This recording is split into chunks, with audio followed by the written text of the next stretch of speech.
Senate to go ahead with probe of former Chief Justice of Nigeria following petition by Supreme Court justices.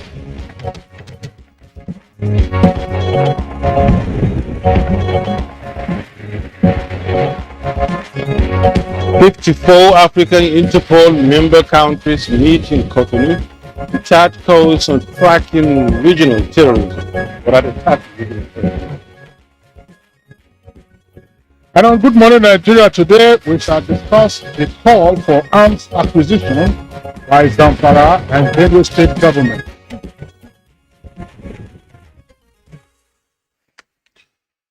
Now, the concept of gun ownership in America was first enshrined in its constitution under the Second Amendment, and the provision embodies the ability to bear arms, which invariably is intertwined with the American conceptualization of basic freedoms. Kinsley? But the so-called freedom is causing more harm than good, with several years of facts indicating mass shootings across the United States. And now there are demands for gun control, and those demands are becoming louder.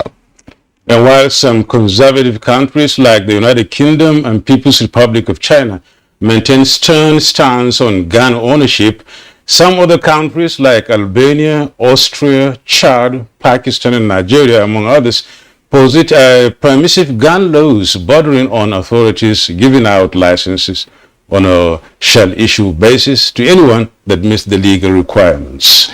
Now, it was, of course, an uproar that was ignited following the directive, if you may, by the Zamfara state government at the weekend, asking the citizens of Zamfara, indeed the residents of Zamfara, to proceed with the possession or acquisition of firearms through obtaining the license from the State Commissioner of Police.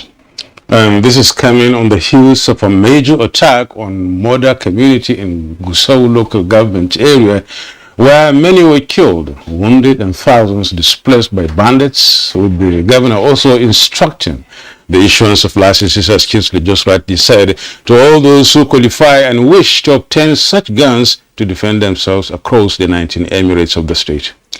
Now, the laws of the Federation do not expressly prohibit the possession of firearms by private citizens. Now that, but you earlier mentioned that about the relative permissiveness in firearms acquisition. And of course, what we do know is the Firearms Act, which the National Assembly has been proposing to amend. And there are strict rules governing the issuance of licenses for persons to possess certain kinds of firearms. But in a swift reaction to the call for residents and citizens of Zamfara and indeed Benue states by their respective governments to arm themselves against bandits, kidnappers, and all those who are causing mayhem in their various territories, the Nigerian Armed Forces and other security agencies have indicated that no, they are capable still of securing lives and property, and emphasizing that already the number of illegal arms and ammunition in the country is part of the cause of the lingering insecurity in our land. And the security experts and social commentators argue the states calling on their citizens to apply for gun ownership, choosing to adjudicate their co-responsibility of protecting their citizens, arguing that by tasking them to rise to defend themselves with arms, and this will create further chaos and a possible collapse state. Well, Nadab, you recall that we had the conversation, a brief chat around this during our newspaper review on Monday when you and I were on set. Yeah. And it's a catch-22 situation. Week after week, there are reports of families, communities, and others burying their dead. These are persons who have been slaughtered in cold blood by bandits and by kidnappers. What should be the response of these persons who, as it were, are helpless in the face of the rampaging bandits and kidnappers. And on the one hand, we do have the security agencies, a good number of them striving to do their best under the prevailing atmosphere of insecurity. So the debate goes on and on, but what are the key issues and what care should be taken in calling on citizens to defend themselves by getting armed? What are the hazards that lie ahead? And of course, I recall in response, Kingsley, to the challenges of terrorism that Nigeria faces. The Terrorism Prevention, Act 2011, as amended in 2013, was signed into law, and the act designates the Office of the National Security Advisor as the coordinating office for Nigeria's counterterrorism efforts, really.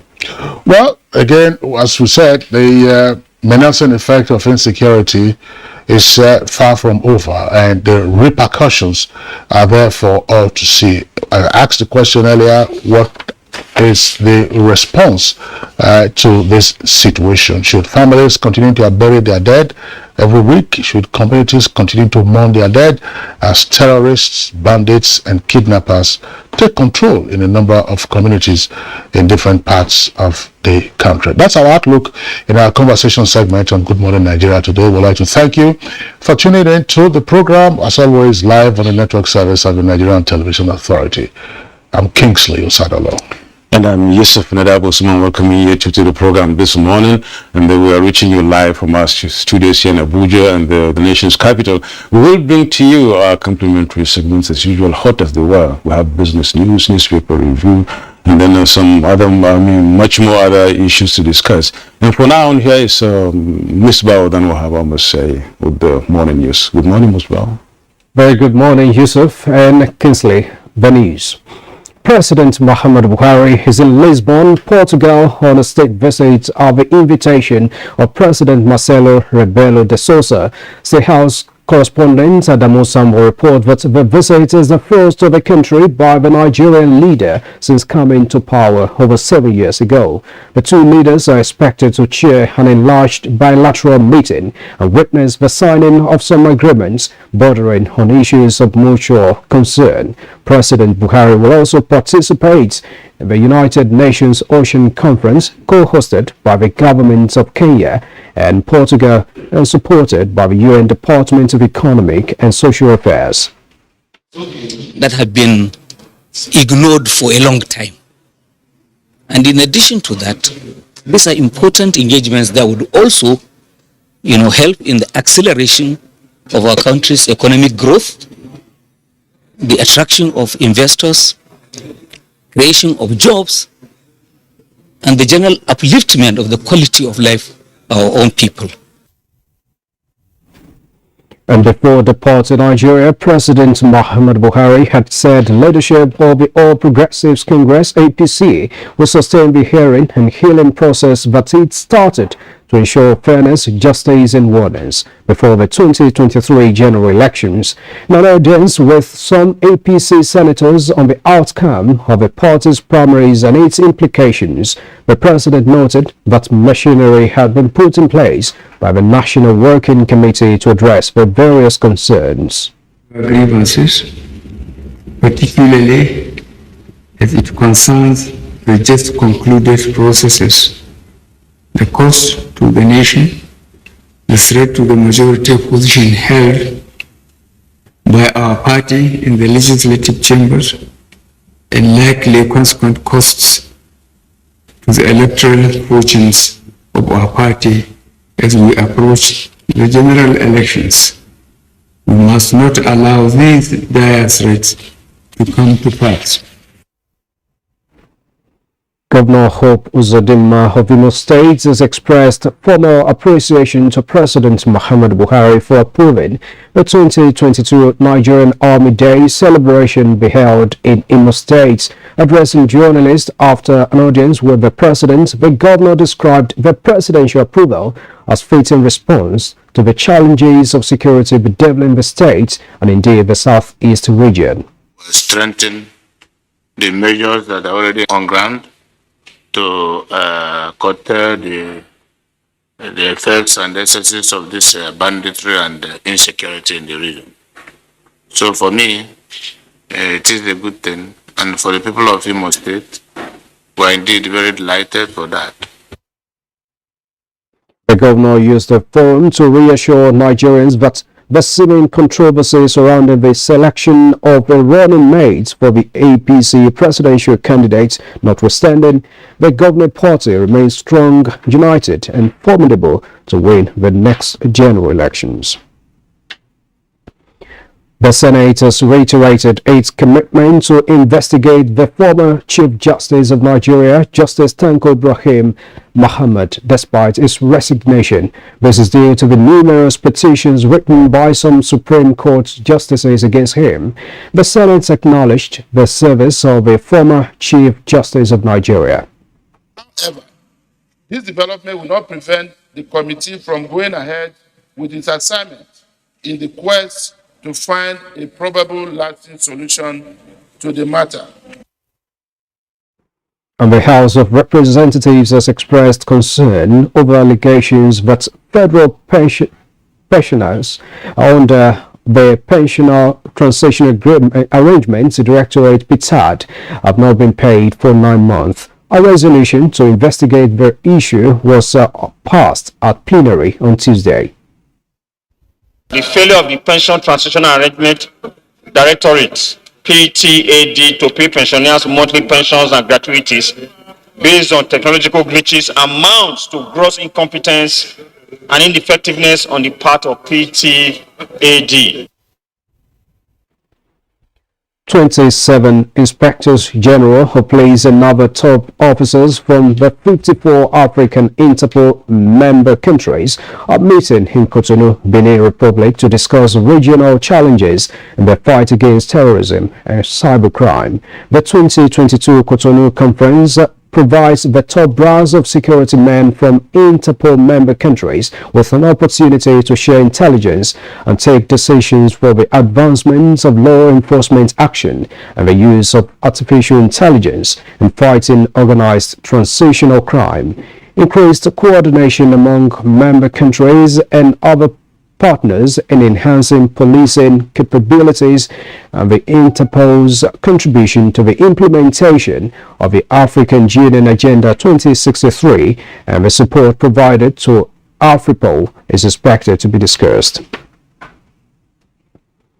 The Federal High Court sitting in Abuja has dismissed the interlocutory application of a leader of a proscribed indigenous people of Biafra, Nnamdi Kanu, praying the court to vacate its earlier order revoking his bail granted him in 2017. The presiding judge, Justice Binta Nyako, gave the order in a ruling on the motion which was argued at the previous sitting of the court on May 18, 2022. Proceedings of this case. Manot noted that today's application, the ruling that she gave today, made it the 20th application, interlocutory application that defense counsel keep bringing. If you don't, if you believe strongly that you are committed, you've not committed the offense for which the prosecution is alleging that you have committed, why not submit yourself to the trial? Let the court determine it. That's just a bit of the news for now. Trust us will bring you more in the course of the day, and Nadabo and Kingsley will return shortly to discuss why do we really need to carry arms before fighting insecurity in Nigeria. Thus, on the program this morning. Hello everyone. Hope you people have linked your NIN. Don't be like my son Oshegun, who had to wait for his land to be disconnected. Yes, so mommy, but I am now reconnected. Yes. I went to Airtel shop, enrolled for my NIN, and re-registered my line. Simple and short, no stress. It didn't end there. Airtel rewarded me with a November bonus of 20,000 naira free airtime and data to access all my social media accounts. If you already have NIN, all you need to do is dial *121# or visit the Airtel website to get linked out. Get on it. Airtel, the smartphone network.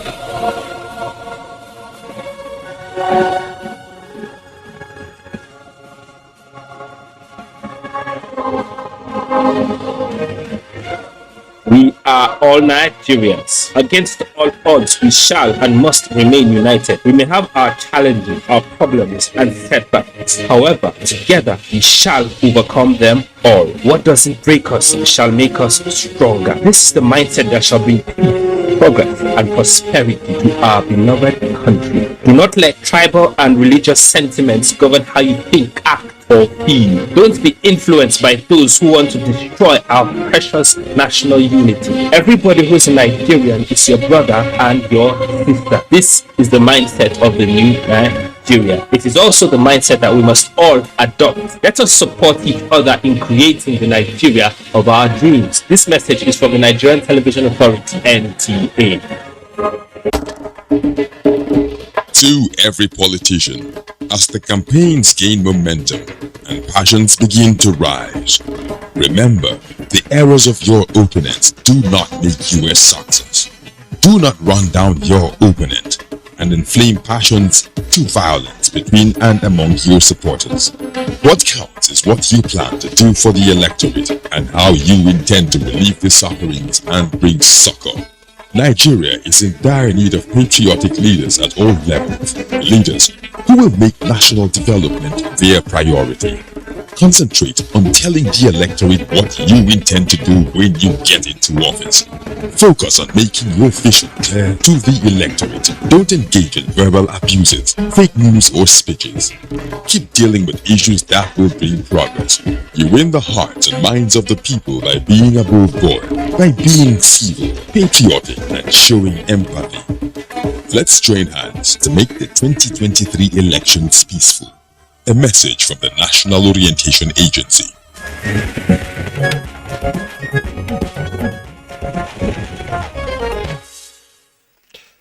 You're watching Good Morning Nigeria on the network service of the NTA.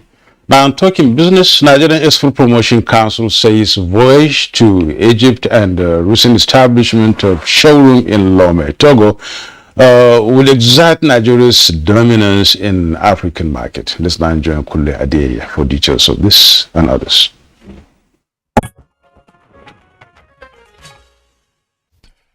The Nigerian Export Promotion Council (NEPC) has been active in promoting the non-oil export sector, which has been instrumental in the quest to diversify the economy. The export agency has engaged manufacturers in Nigeria's two commercial cities of Lagos and Kano, with a trade house already established in Cairo, Egypt, and the recent establishment of a showroom in Lome, Togo. The NEPC said Nigeria will conquer the continent in terms of trade, having penetrated some strategic markets. We intend to increase export trade to Togo by about 30% in the next by 2025, and that will give us about $650 million in 2025 at the end of 2025 with this trade house. Export trade will serve as a kind of clearing house, for manufactured goods. What this means is that you manufacture goods in Nigeria, we help you to create market in Togo and link you up with your importers. What that means is that you are able to sell more, make more profit, earn foreign exchange. Besides the continental target, the NEPC also emphasized that it is targeting the global market and will develop the commodity value chain to upscale production to meet the demands of the West African sub-region. With business news, I'm Kule Adeye. Thank you very much, Kunle Adeye, for the business package. Next for us now is newspaper review.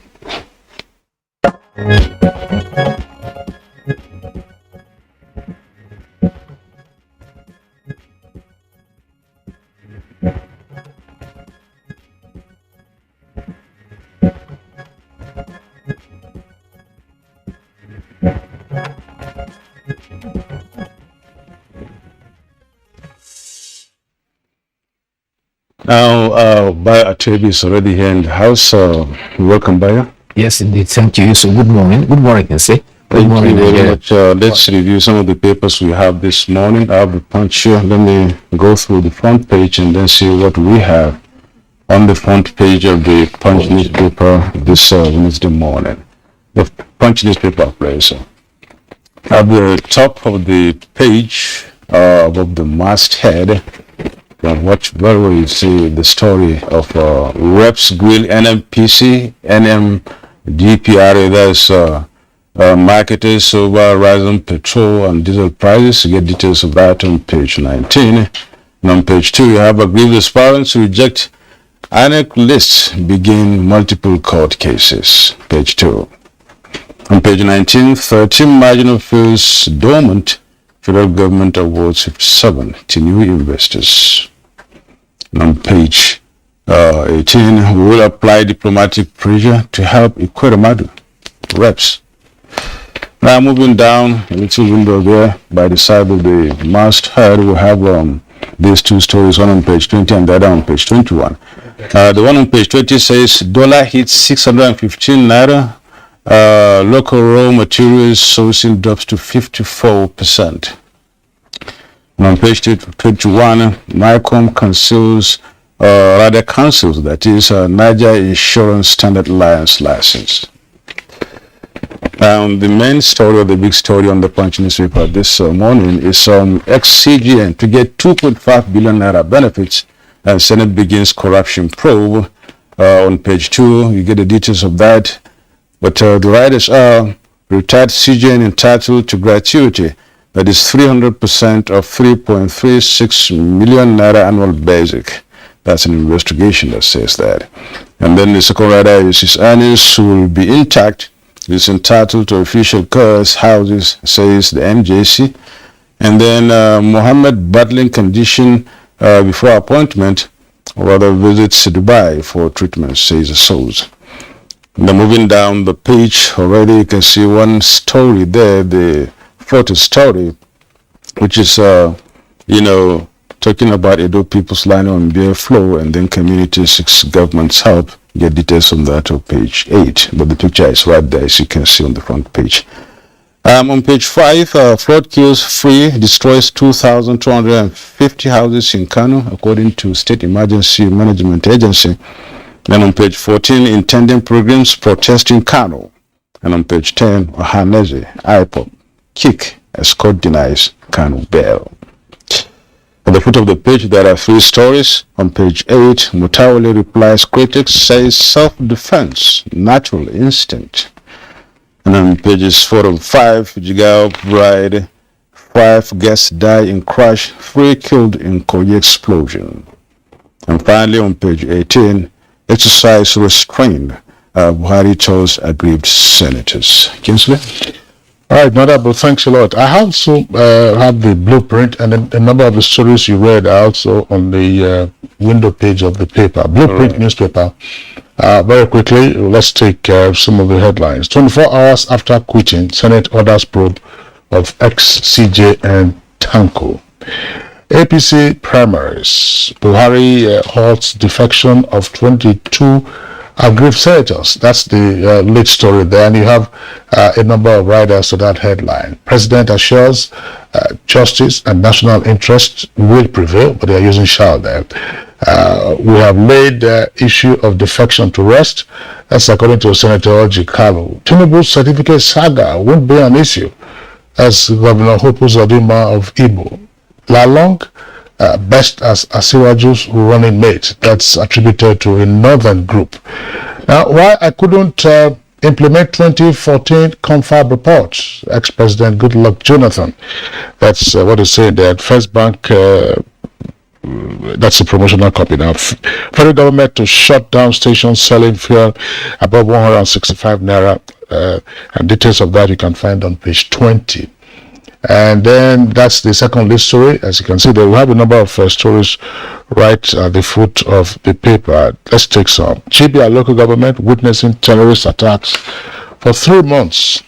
And IGP, that's Inspector General of Police, convenes senior officers retreat on 2023 elections. IPOP, that story is already very well publicized. Now, bandits abduct 3 medical personnel and pregnant woman in Zamfara. Bayo.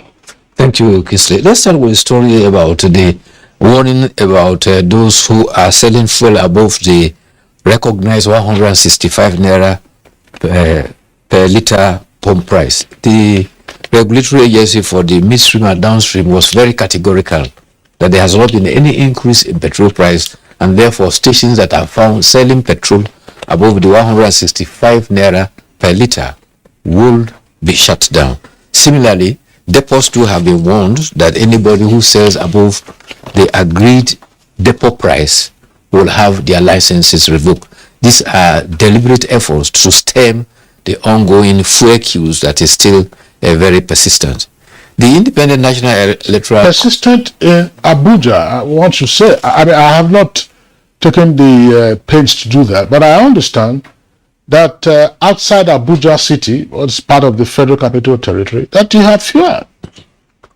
Well, that you have fuel, and that they are selling above 165 naira per litre. I mean, some of them, I understand, selling 180, 190. So there are no queues there. But inside the city, which is where we are, you have queues persisting.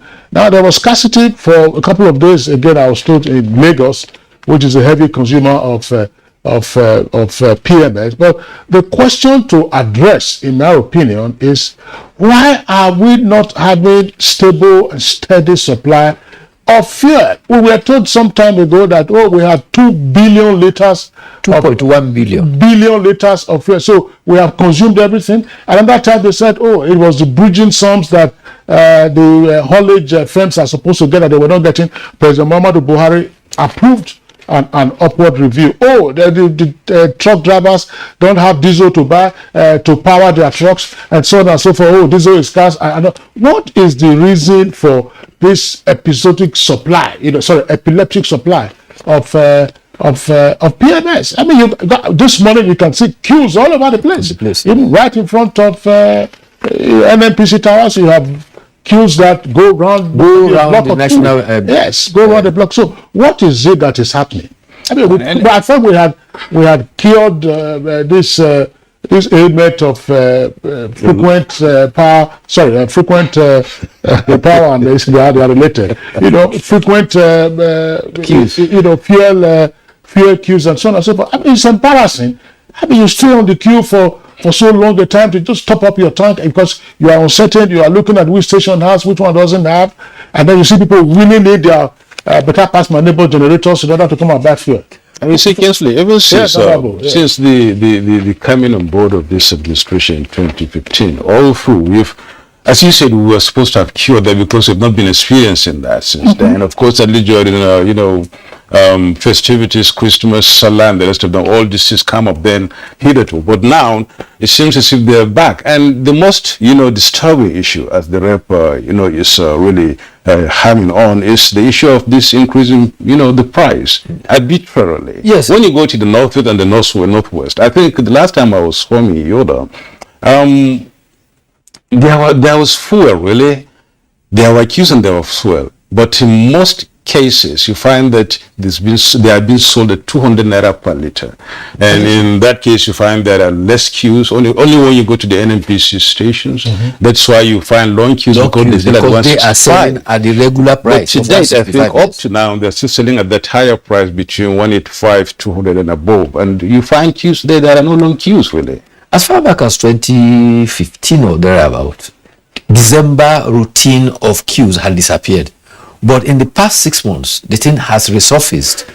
And apparently it's because we now have a new regulatory regiment and also challenges within the system of petrol import, depot price, and also freighting the petrol from depot, private depot, across the country.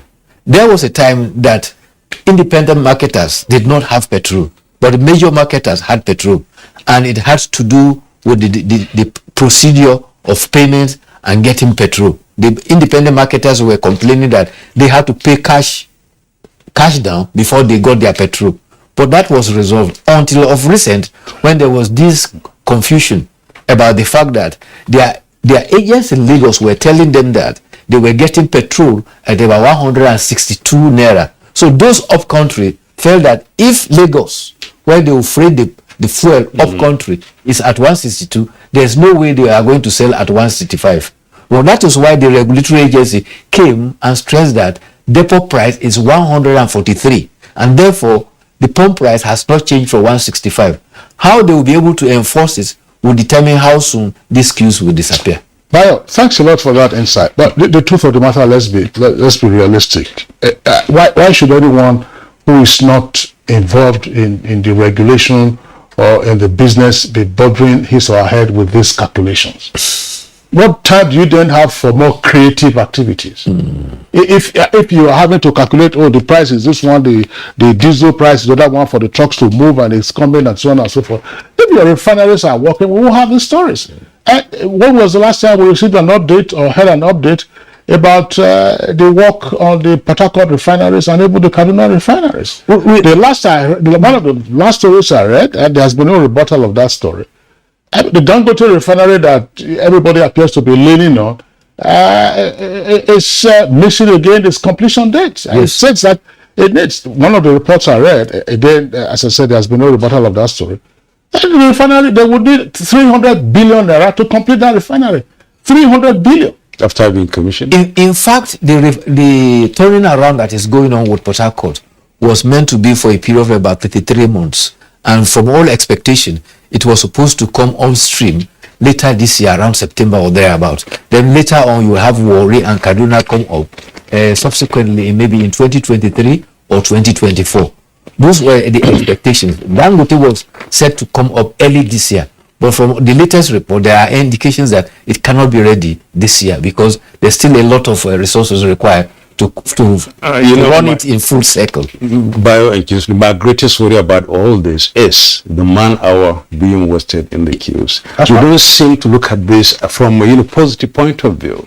You go and spend 2-3 hours in the queue, and of course you come back with just maybe a tank full and nothing more, not less, and then the hours are gone forever, and not to come back anymore again. No. Right? You can't do anything creative while you're on the queue. You can't. You try to read. You try to read. You are watching whether the queue is moving and whether somebody is trying to short.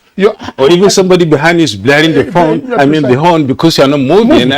And it's just terrible. We have to overcome this, and whatever the bottlenecks are, they should be cleared as quickly as possible. Heartwarming, they are warning those who are selling abroad, but if a station doesn't have fuel, what does it do? It cannot dispense air.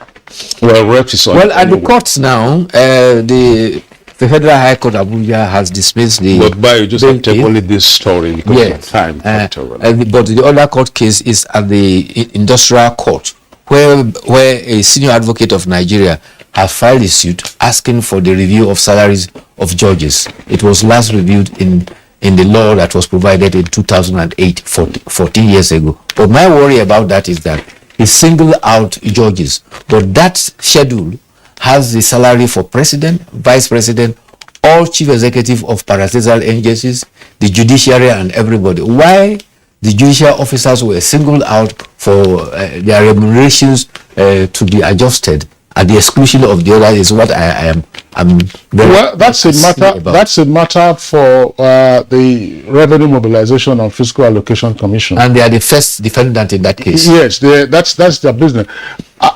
The matter is in court, so I would hold my comment on that because it's sub judice.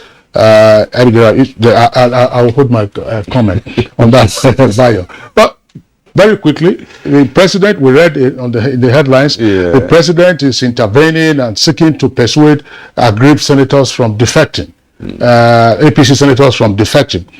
We have raised it on Good Morning Nigeria. What happens to those lawmakers who have already defected on account of their dissatisfaction with the conduct of the party primaries in which they lost out? Now, is that a ground provided for in the Constitution for you to defect? The straightforward answer is no. And therefore, what is the next step that the presiding officers should take? That's the critical question. That's another one. The second one is that INEC haven't published the list of candidates for federal positions now. Many states have now gone to court aspirants who were defeated have now gone to court, and so we are going to see a barrage of cases in the courts. That's right. Oh, thank you very and that's much. why the Electoral Act has this elongated period before the election. You can deal with the litigation and so on and so forth. You know the rightful candidate before voters go to the polls. That's true. All right. You're watching Good Morning Nigeria. Bayo, we must really thank you for that. Thank you. And of course, lest I forget, at the beginning of this program, we said the president was in Poland, and of course, he's supposed to be in Portugal, not Poland. So we apologize for that little slip. We'll take a break now. The program continues in a moment. Stay with us. Wake up the champion in your child. Give them energy to go further. Milo Active Go and the natural goodness of malt, milk, and cocoa helps wake up the champion in your child. Milo. Do you run a breast or cervical cancer service? Are you a private or public laboratory, clinic, or hospital that offer any of breast imaging, cervical cancer screening, HPV vaccination, or other breast or cervical cancer services? Is your service a primary, secondary, or tertiary center located in any part of Nigeria, no matter how remotely located it is? If yes, to any of these questions, then subscribe to the OCI Foundation's Savvy Breast app and become accessible and visible to millions of Nigerians. It is all for free. To subscribe, just type the Savvy Breast application form on Google or go to the OCI Foundation's page on www.ocifoundation.org and search for Savvy Breast application form. Complete the form and submit. And let millions of Nigerians patronize you, all for free. Become part of the OCI Foundation's quest to tackle breast and cervical cancers in Nigeria. And join us as we rise by lifting off. Arise, O Nigerians! Let's applaud the courage of Flight Lieutenant Abayomi Dairo, aka the Aggressor, for his skillful and dogged escape from the bloodthirsty bandits in the forest of Zamfara State. 3 hearty cheers also to all military and security personnel who are tirelessly protecting fellow Nigerians from insurgency and banditry while maintaining peace and order. Nigerians are proud of Abayomi Dairo and all our gallant men and women in uniform for sacrificing so much to keep us safe. We admire your courage and we say thank you. God bless the armed forces. God bless Nigeria. This message is from the Federal Ministry of Information and Culture. As the 2023 elections draw near, remember, evil prospers when good men and women only wish for peace, but never take a step to make peaceful elections happen. Are you a father? Are you a mother? What are you saying to your children as the elections approach? Have you warned them not to let themselves be used to cause violence? Have you explained to them what the consequences of electoral violence might be? Do your part to make peaceful elections happen. Talk to your children. Protect them from unscrupulous politicians who want to put them in harm's way, while their own children are comfortable at home, within and outside the country. Let's join hands to make 2023 elections peaceful. This message is from the National Orientation Agency, NOAA.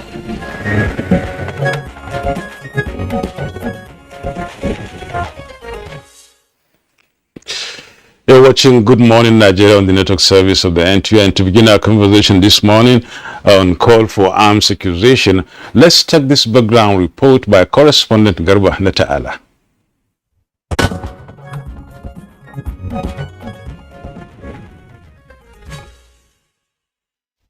The spate of insecurity in Nigeria is one that is causing a lot of worry and concerns. Of recent, this has taken another dimension with unwarranted violence, destruction of property and displacement of people from their homes, including villages and communities pushed to cracking limits. Consequently, this has dwindled the nation's economy drastically, and as at today, the level of ravage in the northeast, northwest, middle belt and some states in the southern region is one that leaves one in despair. So far, Zamfara and Benue state governments have been pushed to the wall, with the governors directing their indigents to bear arms for self-defense.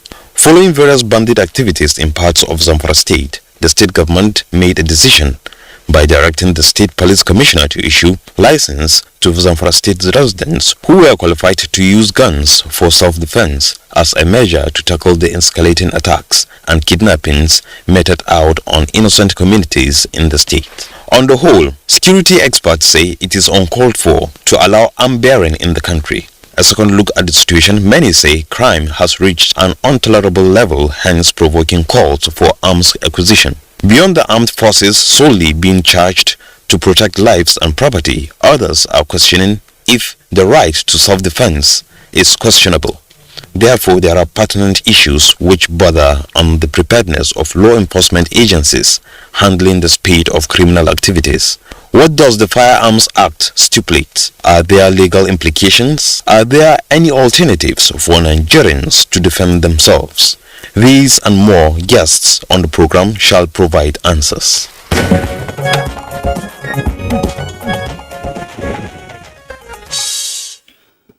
Many thanks, Natala, for that backgrounder. Now, with us in the Abuja studios, we have three regular guests on Good Morning Nigeria. We've always had them whenever we are having conversations around security matters, and they're indeed experts in their field. Let's welcome Brigadier General Sani Kukasheka Usman, who's a consultant to the Nigerian Army Resource Center. General Kukasheka, pleasure to have you on Good Morning Nigeria again. Good morning. Thank you for having me on your program. All right.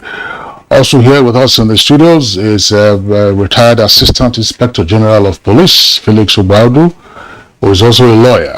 AIG Ubaudu, delighted to have you again on the program. Thanks for having me. Good morning, Nigeria. And Dr. Kabir Adamu is a security risk management expert, and he's also here with us. It's a pleasure to have you once again. Good morning, Nigeria, Kabir. The pleasure is mine. Good morning. And joining us from Gusau via Zoom is Ibrahim Dosara, Commissioner for Information Zamfara State. Welcome to Good Morning, Nigeria, Ibrahim. Good morning, my brother, and good morning, Nigerians. Okay, now, gentlemen, let's get started and then see what justice we can make to this topic. Calls for arms accusation. We'll start from, Zamfara State and then get the gist from there, presumably thinking about the fact that this topic must have been coined as a result of, developments around the country, especially in Zamfara State recently. Ibrahim Dosara, can you give us an insight into these issues as we talk about calls for arms accusation? Recently, your governor, your government, and decided to really, call on indigents and citizens to prepare and acquire guns, and of course directed the State Commissioner of Police to do that with even some other incentives of about maybe 500 forms to be distributed to the 19 emirates of the state, and this called for some uproar around the country. And up north in the central, we find also in Benue State, was such as being done. In Zamfara State, tell us, what is it you are up to as regards arms accusation? Tell us the details of this executive directive or order, if I may say so. Okay, good morning, Nigerians, once more. The responsibility of government anywhere is the protection of lives and property of people. And as a responsible government, under the leadership of His Excellency Governor Bello Mutawalla Maradun, we have been coming up with so many processes to engage, or rather to bring sanity by curtailing the issue of banditry, which has taken over a decade in Zamfara State. The people of Zamfara State are traumatized. They have been put into a very serious, difficult situation.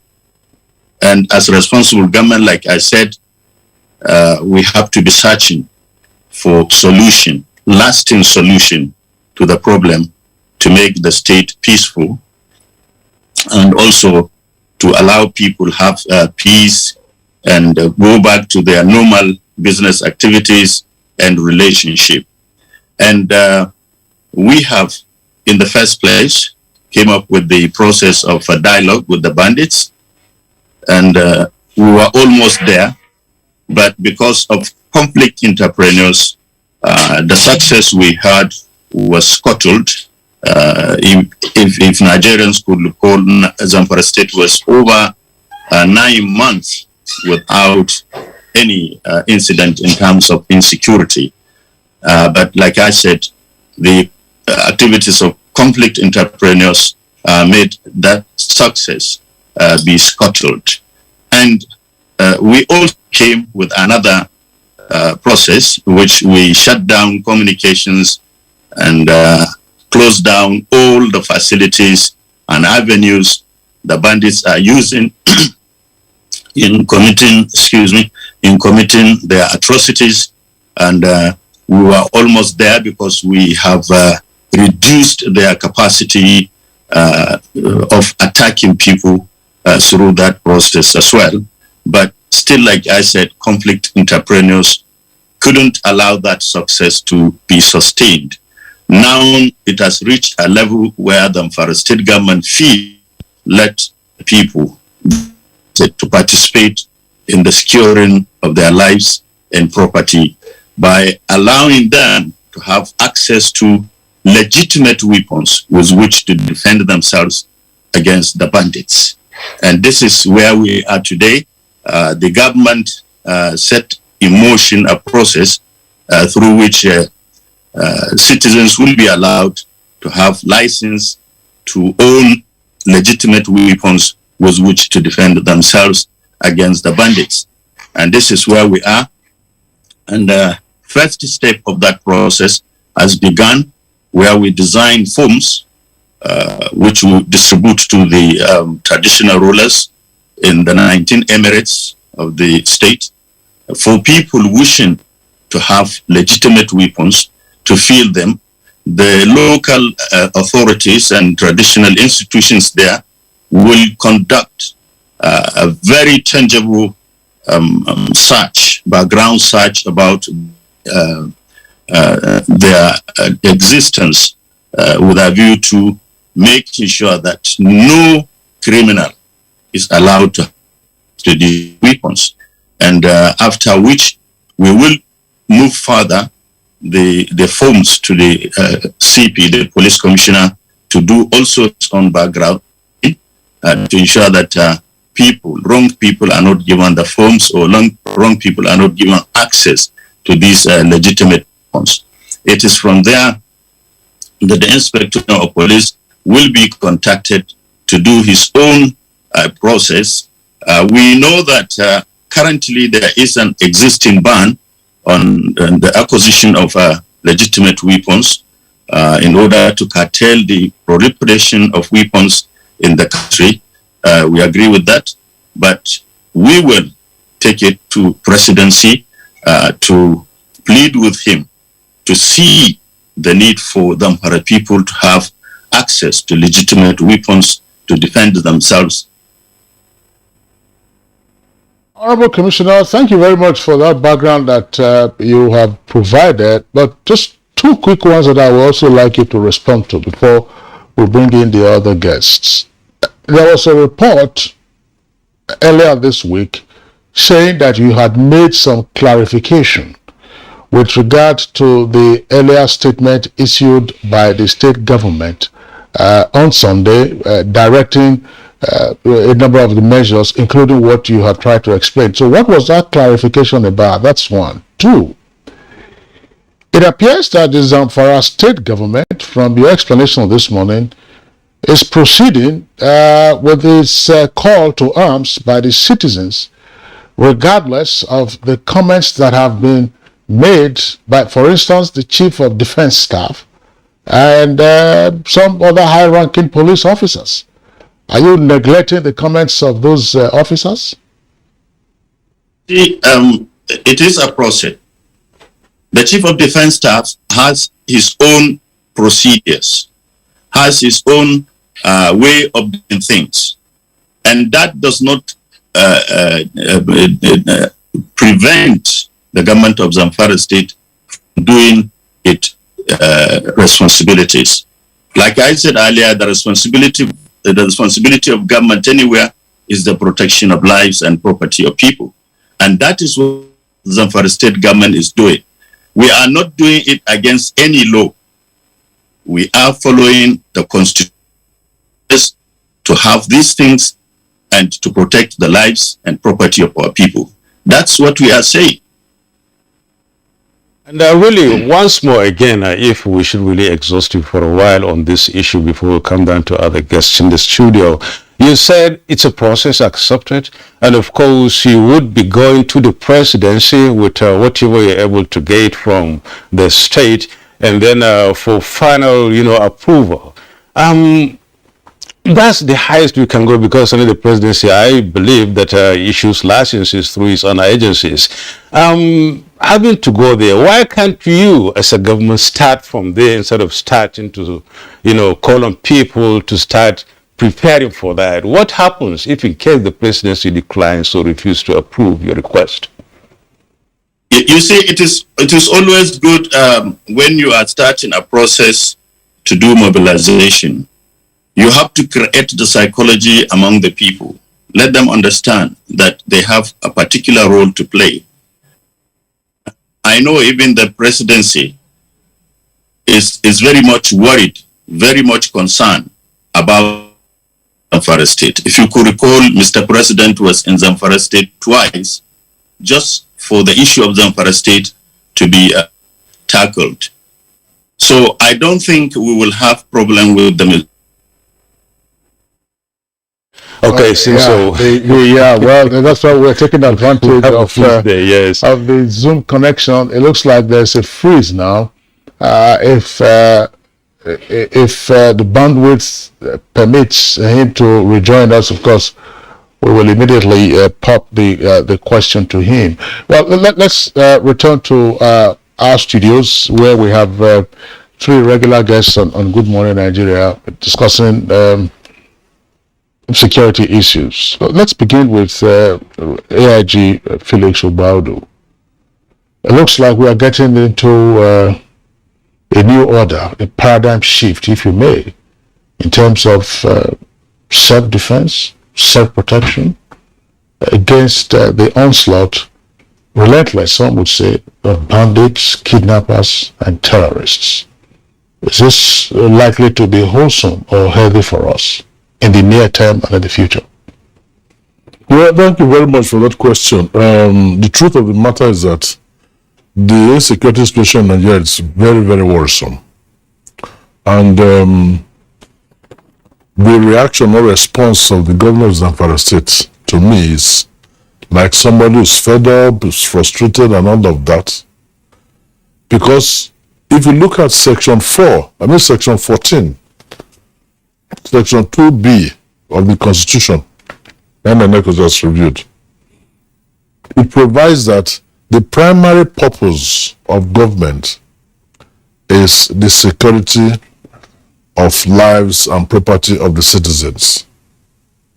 And to a large extent, how will they judge the performance of the federal government in that regard? And even the state government too. Abysmal failure. Because the insecurity in Nigeria today, as of today, is so pervasive. It's everywhere. And I've kept on saying that in the absence of security, where insecurity thrives, no form of human endeavor can take place. That is why we should do everything humanly possible to ensure that there is security nationwide in this country. Nigerians are frustrated. They are tired. So something needs to be done. And there are a lot of things I've suggested in the past. One, the strength of our security agencies is grossly inadequate for this country. Nigeria has very large mass of land. Most parts of Nigeria are not secured. You go to so many parts of this country, you don't find security presence there. And in the absence of security operatives, that emboldens these criminals. it enhances impunity. They now go ahead and say we can get it done and get away with it. And that's what has been happening. That's what led to the call for the governor of Zamfara State asking that his own citizens should pick up arms, should be given arms to protect themselves. Because what he's saying is that if you feel the responsibility of prosecuting my people and my property, do I have a choice? The only choice left with me is to protect myself.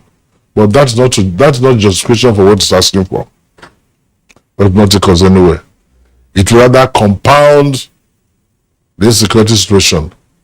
Because the process of giving everybody firearms to bear, you find some that are insane, some are still in crime, some that have claimed they've repented, will go back to crime again because of the level of poverty, joblessness, homelessness, frustration, and all of that. So my first prescription, what I recommend is this. Let us make our law position of prohibited firearms a capital offense. Let's take a cue from Saudi Arabia and Malaysia on how they are tackling drug trafficking. In Saudi Arabia, if you are caught with drugs, you are beheaded. In Malaysia, you are killed. In the Malaysian visa that's issued here in Nigeria, it's written there that drug trafficking is a capital offense. So if you ignore it and go into it, what you get is what you reap what you've sown. So my suggestion is this. Let us give a period of 6 months. 6 months period, and sensitize everybody in Nigeria through all the media that are available, the electronic media, the press, newspapers, and all of that, in the churches, in the mosques, town meetings, town criers, wherever, in the schools, at all levels, that illegal possession of prohibited firearms attracts death penalty. And you say, look, if you have a gun, a firearm like that, illegally possessed, go and surrender it to so place. We identify locations where those arms can be surrendered. And after those 6 months, after the 6 months have expired, that is when National Assembly should come up with a bill, with a law that will make illegal possession of firearms, prohibited firearms, a capital offense. 6 months. And once that comes into place, you see the difference. Then, of course, we need to secure our borders too, to avoid this proliferation of illegal firearms coming to this country. We will talk about the solutions as we progress in this conversation, because it's all about looking for solutions now to insecurity in this country. And you can see how some governments are reacting to that. Benue government is one of such. Zamfara is the one, in the eye of the storm, and of course some other states. Even recently, or this morning or yesterday, Governor of Imo State even issued ultimatum, to bandits or terrorists in his own area to, surrender within 10 days or face bombardments. Kukashika. It's now not only Zamfara State, as I said, it's more or less almost everywhere where this insecurity is really very, very prevalent. I could also remember, was it a year or two ago or thereabout, when former, a retired general also in Taraba State, asked people to, defend themselves against, bandits or terrorists, since the establishments could not do that for them before we start talking about this now. I mean, it's becoming widespread, Kukashika. Well, it is. First and foremost, I sincerely sympathize with the people of Zamfara State and all other parts of the country that are facing these myriads of security challenges. It is indeed worrisome. I quite understand with them, and you can understand where the frustration is coming from and all this thing. And part of the concern about the recent legislation by Zamfara State is the domino effects, which we have started seeing, Benue, now Imo. And I can rest assure you, if care is not taken, some will even, upgrade it or escalate it more. And that is the greatest fear. And given the concern given the concern that we are fast approaching, the electioneering process, prelude to the 2023 general elections. And so I think we should think of other ways of doing things as against militarizing, the policy. Because when you, and people tend to focus more on some of just one aspect of what Zamfara state government has done.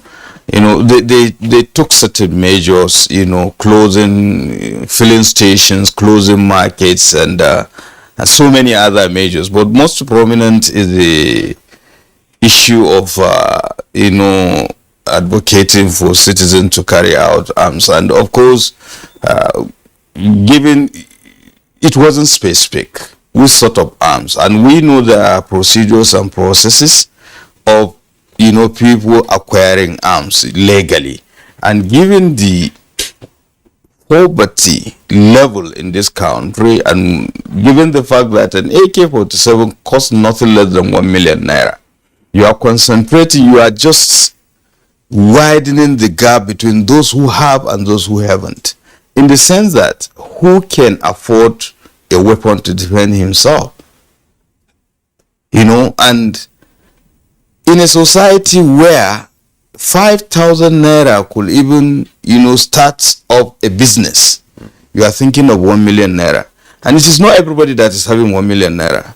The war, you are just escalating the war economy. Because like Ibrahim has said, the Honorable Commissioner of Information, there are people benefiting, and that is the problem of war economy. Definitely, these conflicts are being sustained by people who are benefiting from it. Conflict in various and part of it again, a lot of these leaders have politicized security issues in this country, and so much of the measures have been taken, but we are neglecting one critical factor that fueled the crisis in Zamfara State. It is ongoing illegal mining, which brings a lot of money, and a lot of people are involved, and nobody is saying anything about it. So that is why I think we should have a constructive engagement of the citizenry. Yes, psychological, this ought to have been going on long time ago to enhance community resilience. These people are no spirits. They live with people, and part of the measures, I think, they eat, they drink, they wear clothes, and I can't imagine that somebody will even collect a ransom of, let's say, 5-10 million naira and will be walking about with it in the bush. Somebody invest that money for him. So who is the person? So we should, there are so many measures. So instead of all these things, I think we should involve the people more in terms of programs, involve them in, in terms of dividends or, infrastructural development, so that then again, constructive engagement in the sense that stakeholders should always be contacted. It has started working out in Mada, because some of the issues, they know there are reprisal attacks between the Fulanis, predominantly Fulanis and Hausas, and it has worked. Mazagwans, Afe, yes. So, but I think these are the measures that we ought to be looking at, as against calling for arms, because first there are legal implications.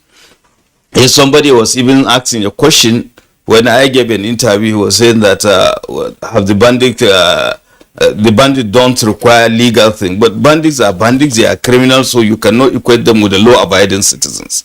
And I know that the people are really frustrated, they are yearning for solutions, but the solutions are there staring at us in the face without going to that extent. And part of it is that I always mention of the fact that we neglected the local government system in this country. It totally collapsed. So automatically the buffer zone that we have, the people that could have assisted with microfinancing of some of these issues, the bandits are taking and do advantage, and that is why there was specific emphasis about the informants, that they take advantage of the unemployment, the illiteracy, and lack of security education of our people, that they induce them with just stipend, sometimes as low as 5,000 naira to set up business, or sometimes, loans to buy motorcycles, to set up chemists and all the rest. Where is the government in this instance? What has the government been doing to the people to ensure that they have greater sense of belonging, so that they will understand that it is a collective responsibility? You have to give something in return for somebody to do something. So basically, these are the issues. Then going back to, you see, there is this Shylock thing that is going on, widening the divide. Some people with so much money, they will come and start giving loan to people to acquire weapons, and they will control them. And we all know that politics and politicking played a greater role in the banditry and the kidnappings in some of these states. We know it because some of them were sponsored. Yeah. And most importantly, we look at our criminal justice system. Yes, they said they are going to prosecute bandits, they are going to prosecute informants. How? We look at the constitution of the committee. They are retired justice, they are retired senior police officers. In fact, the commissioner of justice, attorney general, ought to have heard that committee. Because when you are talking about prosecution, you are talking about legal issue. Before we came to the studio, I was discussing with Dr. Kabir Adamu. There was a known criminal who committed an offense that was jailed for 7 years. But because of technicalities, due to the poor diligence in terms of prosecution, at the end of the day, he's on the street. Only God knows the kind of atrocities committed. Talk less of this, that they have a lot of money, they can circumvent the law. So there are so many things that we have to look at beyond, the militarization, acquisition of arms, and of course there are legal implications. I made reference to what powers has the commissioner, what sort of caliber of weapons can a commissioner of police issue license to? For what of the inspector general? In fact, AK-47, not even the inspector general of police. It is the president commander in chief. Now, just like Nadabu has said, you ought to have started at that level if the federal government said no. Because up to now, the federal government has not said anything. Yeah. Up to now, the federal government has not said anything. General Kokasheka, thank you very much. It would be scary for all of us if citizens were to be enabled or empowered to bear assault weapons like the top range you just talked about, namely AK-47. We have seen the consequence, for instance, in the United States. The bandits have graduated beyond AK-47. So maybe they're using AK-49 now, or thereabout. But let's bring in Dr. Kabir Adamu, the security risk management expert. Dr. Kabir, let me just briefly lay this background so you can take it up from there, and then we'll see whether part of the suggestions or the solutions being proffered by the Zamfara state government might be of help. Look, a no-fly zone was imposed on Zamfara. Illegal mining or mining activities were prohibited. I don't think there's been a return to all of that. You had a communication shut down at some point. We have had dialogue and appeasement to the bandits and the terrorists. But every week, there are reports of villages, being invaded, persons being killed, and families and communities and villages burying their dead. But is Zamfara indicative of a breakdown of law and order? In simple terms, yes, Kingsley. It's quite sad that we're facing that reality almost a decade into the breakdown of law and order in the state. I'm quoting almost verbatim the Honorable Commissioner of Information in Zamfara, Ibrahim Dotara, and he's here with us. About 5 local governments have become havens or dens of bandits in the state. Some of those local governments are in very close proximity to the state capital. In fact, last week there was an attempt to kidnap a resident within the state capital. That is how bad the situation has gotten to in Zamfara. And you're right, all of those measures that you listed were tried in the past, and unfortunately they have not been effective. So as someone who understands security, both internationally and nationally, I've sat down to ask myself, why is that? And I know my earlier discussions have mentioned some of the factors, but I would like to start from the absence of a framework by the federal government for managing the security challenges at the state level. We are yet to deconstruct what we are dealing with in Zamfara state. Initially, there was a discussion that it was an armed conflict. Then there was also this consideration that it could be a breakdown of social order, like Brigadier General Kuka Sheka mentioned. It's essentially a conflict between Hausas and Fulanis, and that predominantly is about socio-economic issues, land to an extent, and then of course other resources. Then of course weapons came in. Now all of those things can be traced and they can be addressed, but you can't address them without a framework. Till date, that framework does not exist, and the most disturbing element is that we're not even discussing the need for the development of that framework.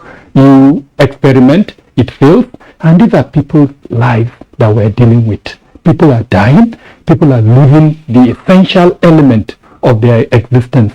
The IDP situation in Zamfara state is so deplorable that, if you begin to even consider it, it worries you. It's beyond any other state that I know within the Federation. In fact, I make bold to say it's beyond what exists in Borno state. The Borno has been documented, it's been presented, so the world knows about it. Zamfara state is yet to be documented, the world does not know about it. Unfortunately, the situation is there, it's going even further. Now, following the absence of this framework and the breakdown of social order as well as the breakdown of law and order, the other essential element is the inability to the criminal justice system to identify, arrest, and punish those offenders. Now, because that has happened over time, like we mentioned at the beginning of the conversation, it's almost 10 years into this conflict. Unfortunately, and I borrow the word of the commissioner again, conflict entrepreneurs have come into the situation. So you now have a value chain of this insecurity situation, starting from the so-called informants who would take advantage of the situation and get money to supply information to the bandits, to those who will supply them with drugs, with women, name them. And unfortunately, that is the situation you're having in Zamfara state. Now, to the current issue of our discourse, the two levels of measures introduced by the Zamfara state government, the one where they, urged the citizens to, consider acquiring arms. And then just yesterday, an act was passed by, I think, the governor. A bill, yes. A bill, sorry, was State House of Assembly. It's law now because the governor has assented to it, which measures certain things like, life imprisonment for certain offences, and then other measures. So clearly, the state is trying to act, but then is it acting within the law? And I'm sure we've already addressed that there are several aspects of the state attempt that clearly are not inconsistent with our at the federal level, and then other laws that for consideration. So that worries me, because at the end of the day, we'll still come back and realize that these measures that are being attempted are not working, and I do not think honestly they are going to work. And so people will continue to be at the receiving end of the consequences. Perhaps in the course of a conversation, just like one of the discussants has started putting forward, we'll consider some of the solutions that I think will be better captured under a national framework for addressing the conflict situation in Zamfara state. Okay, thank you, Dr. Kabir. Ibrahim Dosara, I've seen you being flashed right now. It seems maybe your network is back now, and it's good for us to talk to you, and you can still talk to us and talk to Nigerians. Looking at, or rather after hearing what the other, guests here said, let me pick you up on this issue of other reasons where these issues are taking place. Director, do we still have in place? He's not there. Okay. Let's come back to the studio. Therefore, when he comes back, we get back to that. We're talking about solutions. You start talking about that earlier on. But before we do that, I wanted us to interrogate the reasons behind, Zamfara state government's, decision to come to this level and then try to, encourage citizens to acquire arms. One of such is, the frustration one can see within the government and among the people, and of course around that area. But Kukashika mentioned some good reasons here, talking about the illegal mining, the level of poverty, and then the issue of failure of the state, to address certain basic needs of the people. State here, I mean, either state in capital S or state at the small S level, and completely we talk about the failure in total of the local government system. IG? Well, thank you very much. I agree with all of that 100%. Like I've always said, we have a major problem in this country.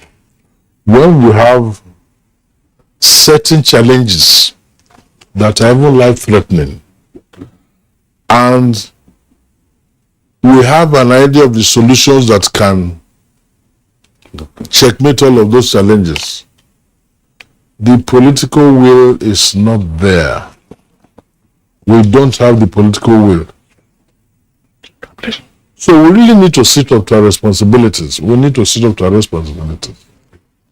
It's not just talking and talking and talking without doing anything.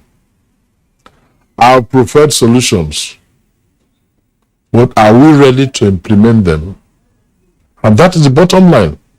I keep on saying we must mop up illicit firearms in this country. Prohibited firearms in criminal hands. If you don't mop all of them up, this will continue. Now, let me give you, yesterday I read one of the papers, and a controller of prisons in one of the southern states was complaining that one of the reasons why some of the prisons are congested, the correctional centers are congested, is because a lot of persons who have been convicted and sentenced to death, most of the governors are willing to sign the death warrant that will empower them to go and get killed. So this part, why will a governor of a state to do that? The period for appeal has expired. Signs that this man can be killed and goes away. Nobody's doing that. That takes us again back to this Shabozu is true. In this country, there is so much, no deterrence. And in the absence of deterrence, impunity is fueled. In the absence of deterrence, impunity is fueled. So now you find that a lot of people do certain things and say, don't worry, you get away with it. Well, I'm going to continue with that. People are bearing firearms, prohibited firearms, AK-47, AK-49, the latest. Some are arrested before you know that they allow them to go. Somebody is arrested, he confesses, he surrenders, he gives you the impression that he's born again, he has changed and all of that. 1, 2, 3, 4, 5, 6 days, 2 weeks and thereafter, he's back to square one, back to what was doing before. What measures have you put in place? AIG Obuado, most of these guys, they must be gainfully employed. That's why they say the idle mind is what? It's the devil's workshop. Yes. Permit me to interrupt you. Right. Because, you're right here with us physically, but the Zoom connection, we understand, is back. We saw him a while ago, unless we've lost that connection one more time. If the Commissioner for Information in Zamfara State is back, I would see him on, if he's back,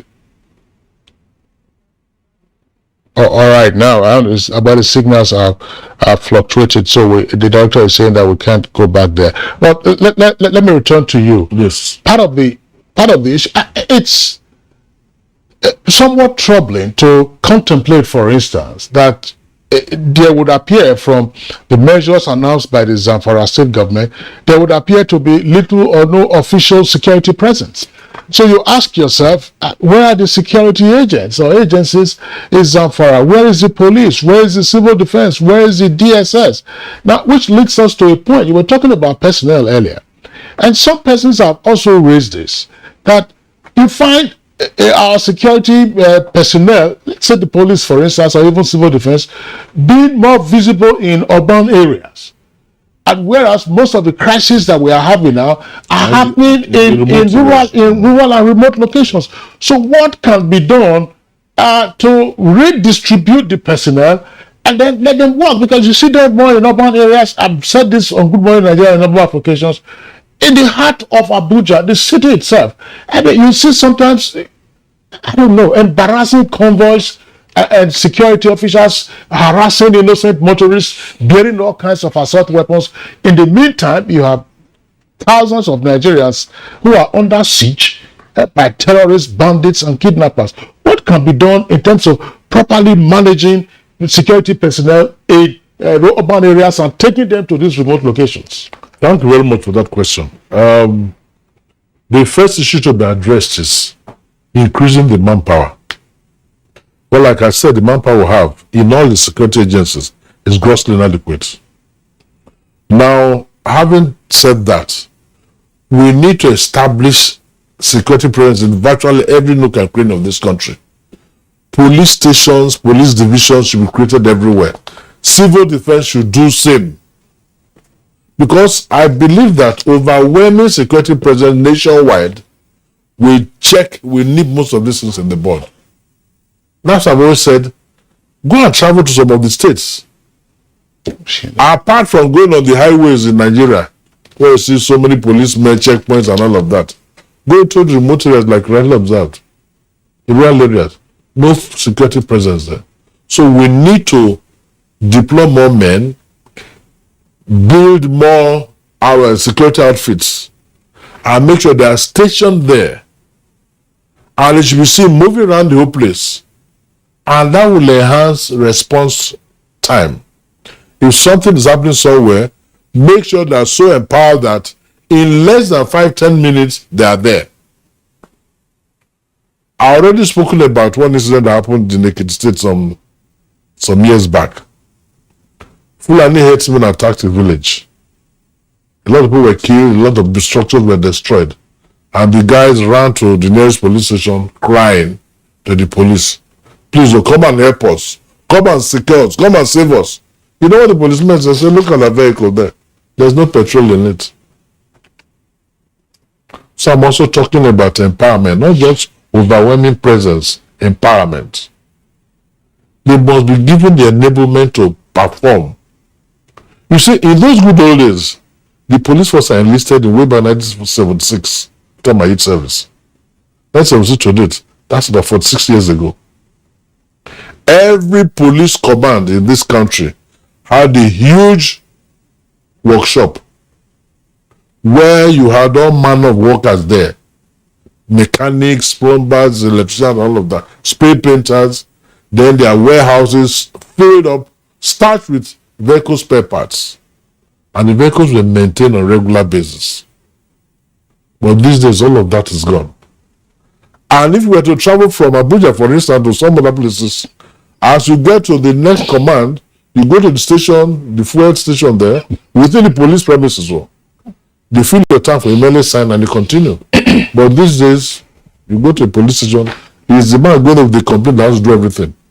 Somebody is bereaved, depressed, went to police for assistance, the police asking to do this, and is that fair? Is that right?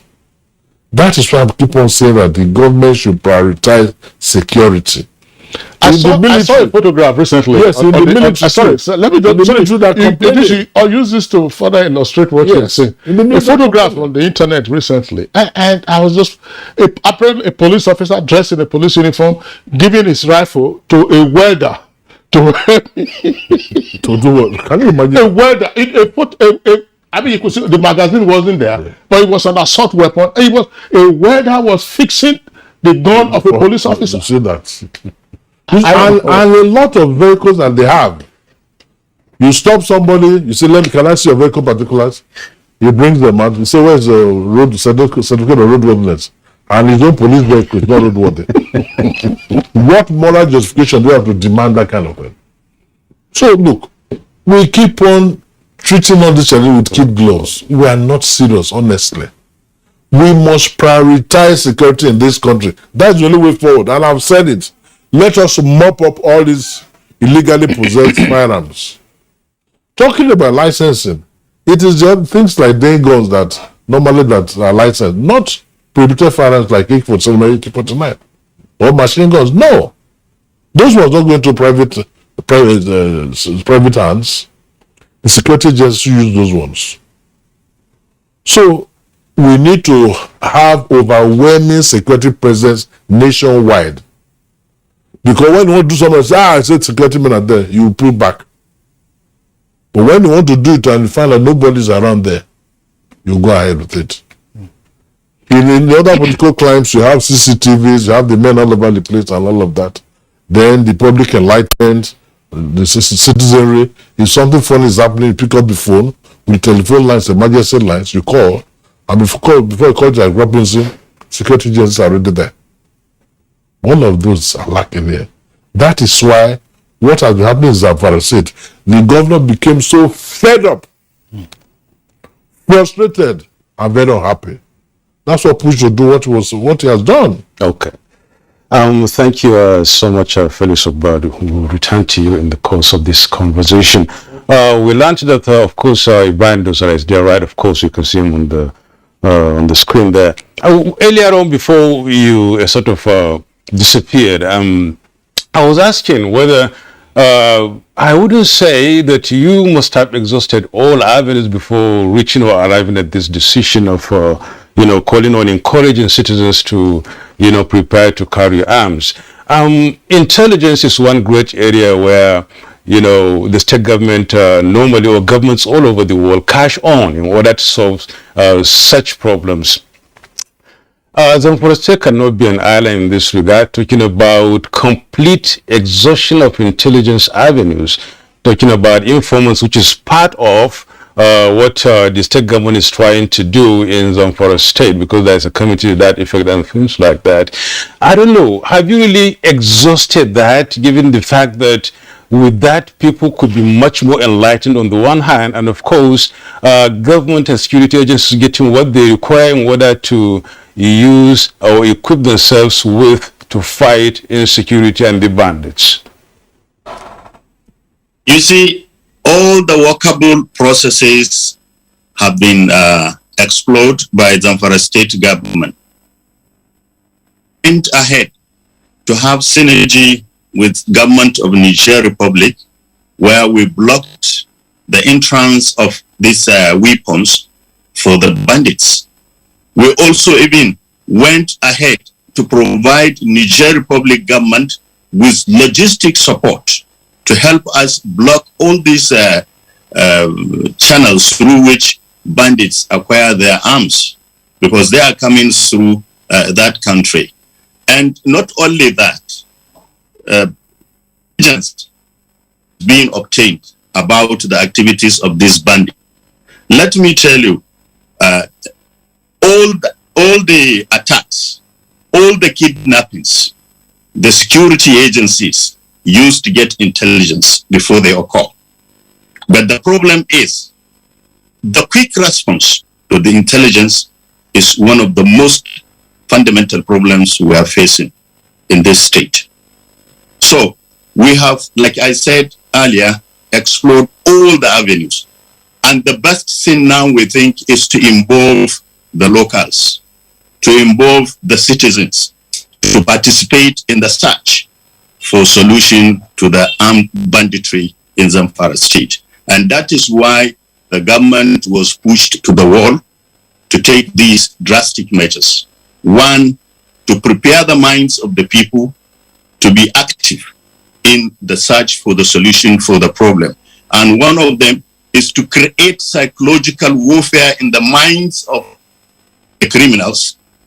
By the time they know in each household there are firearms, they will stay on their stance.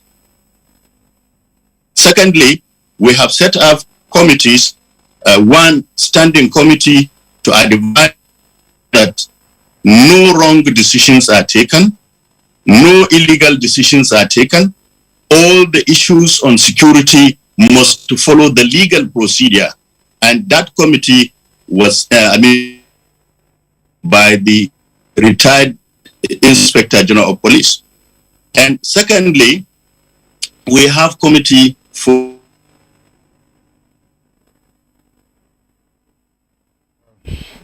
looks like they gave us a freeze in the Zoom connection to Dusara. Once he comes back, of course, we'll be able to take him on. If we're not taking a short break now, well, I'll get Dr. Kabir Adamu. Dr. Kabir Adamu, well, our director is signaling to us to take a short break. When we return from that break, I'll get you to respond to some of the issues also raised by General Kukasheka.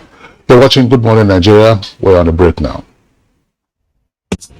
Wake up the champion in your child. Give them energy to go further. Milo Active Go and the natural goodness of malt, milk, and cocoa helps wake up the champion in your child. These infectious diseases are amongst the biggest killers of adults and children. Illness-causing germs are everywhere. In unclean bathing water, on your clothes, dirty surfaces, on cuts and wounds. To protect your family from germs, use the power of Dettol's 1 capful. In your bathing water, in your laundry, for surface cleaning, for first aid, and to protect your family from up to 100 illness-causing germs. Be Dettol sure. Trying our best to contain the situation, and in our operations we've been able to make a lot of recoveries. We've been able to also recover particularly arms and ammunition from those who are carrying it unlawfully and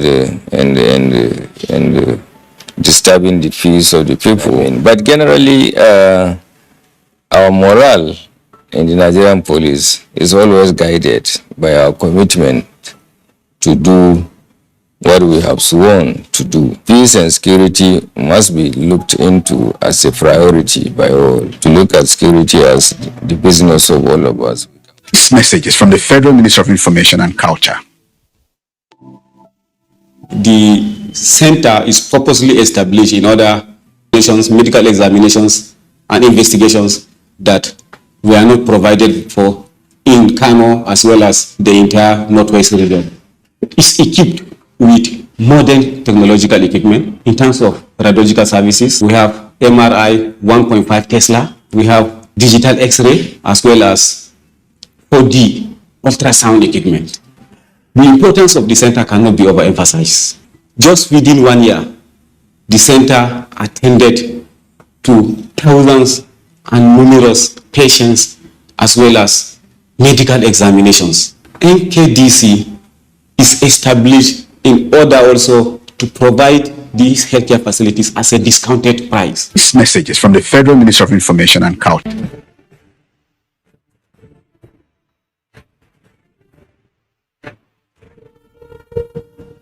Finally, the hero of Nigeria's democracy has arrived.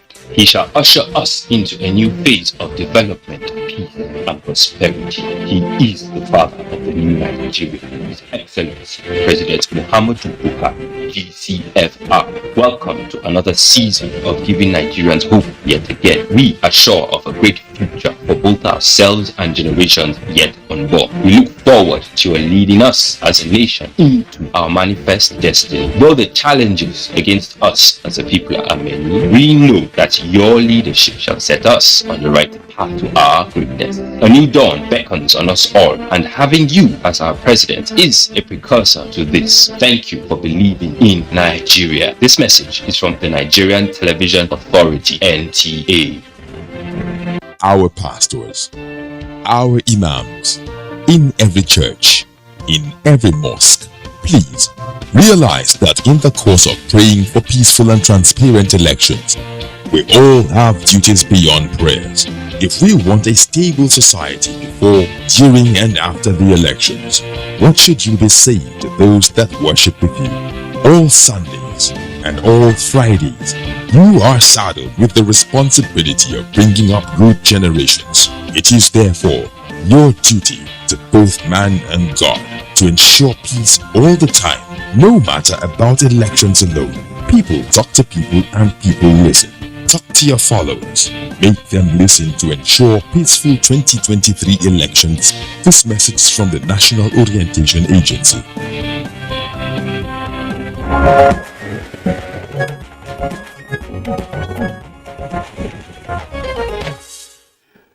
You're watching Good Morning Nigeria, still on the network service of the Nigerian Television Authority. Dr. Kabir Adamu, General Kukasheka used the analogy of an escalation in the war economy if private citizens were to get licensed. And here we are.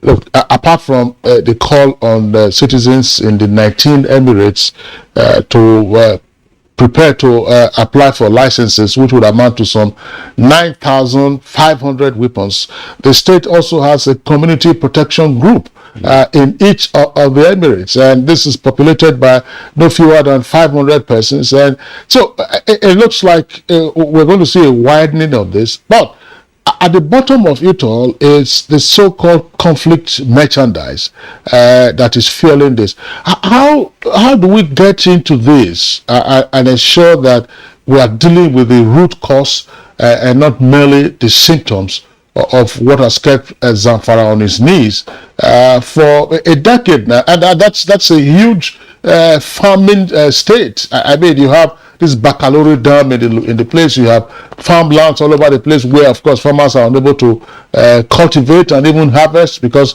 of protection of racketeering and the frequent killings that go on in those locations. But how do we get to the root of this and uproot, as the saying goes, the fundamental causes and challenges that continue to fuel the insecurity? Thank you, Kingsley. Before I respond to that question, let me quickly state my position on the issue of number of security personnel in the country. I have this controversial adequacy. I controversially believe that we have enough personnel. Rather, the issue is that we are not managing those personnel adequately, and that is why you see a lot of security personnel within cities, in fact, doing jobs that they shouldn't be doing. Just go to H-Medics, which is roughly 5 kilometers from your station, and you see the number of police personnel that will stand sometimes opening doors of VIPs, going into that supermarket, holding their shopping cart and escorting them outside. If you do that tally at the end of the day, you'll be shocked at the number that you find. So again, let's not misconstrue poor management of resources with inadequacy. By the time we bring the 27 ministries, departments and agencies in security together and put the personnel that they have together and then ask about their deployment, I think our answer will probably be that it's not a case of numbers, but a case of poor management of resources. Now to your question, at the root of the conflict in Zamfara is bad governance. The best way to improve the situation in Zamfara is to improve governance.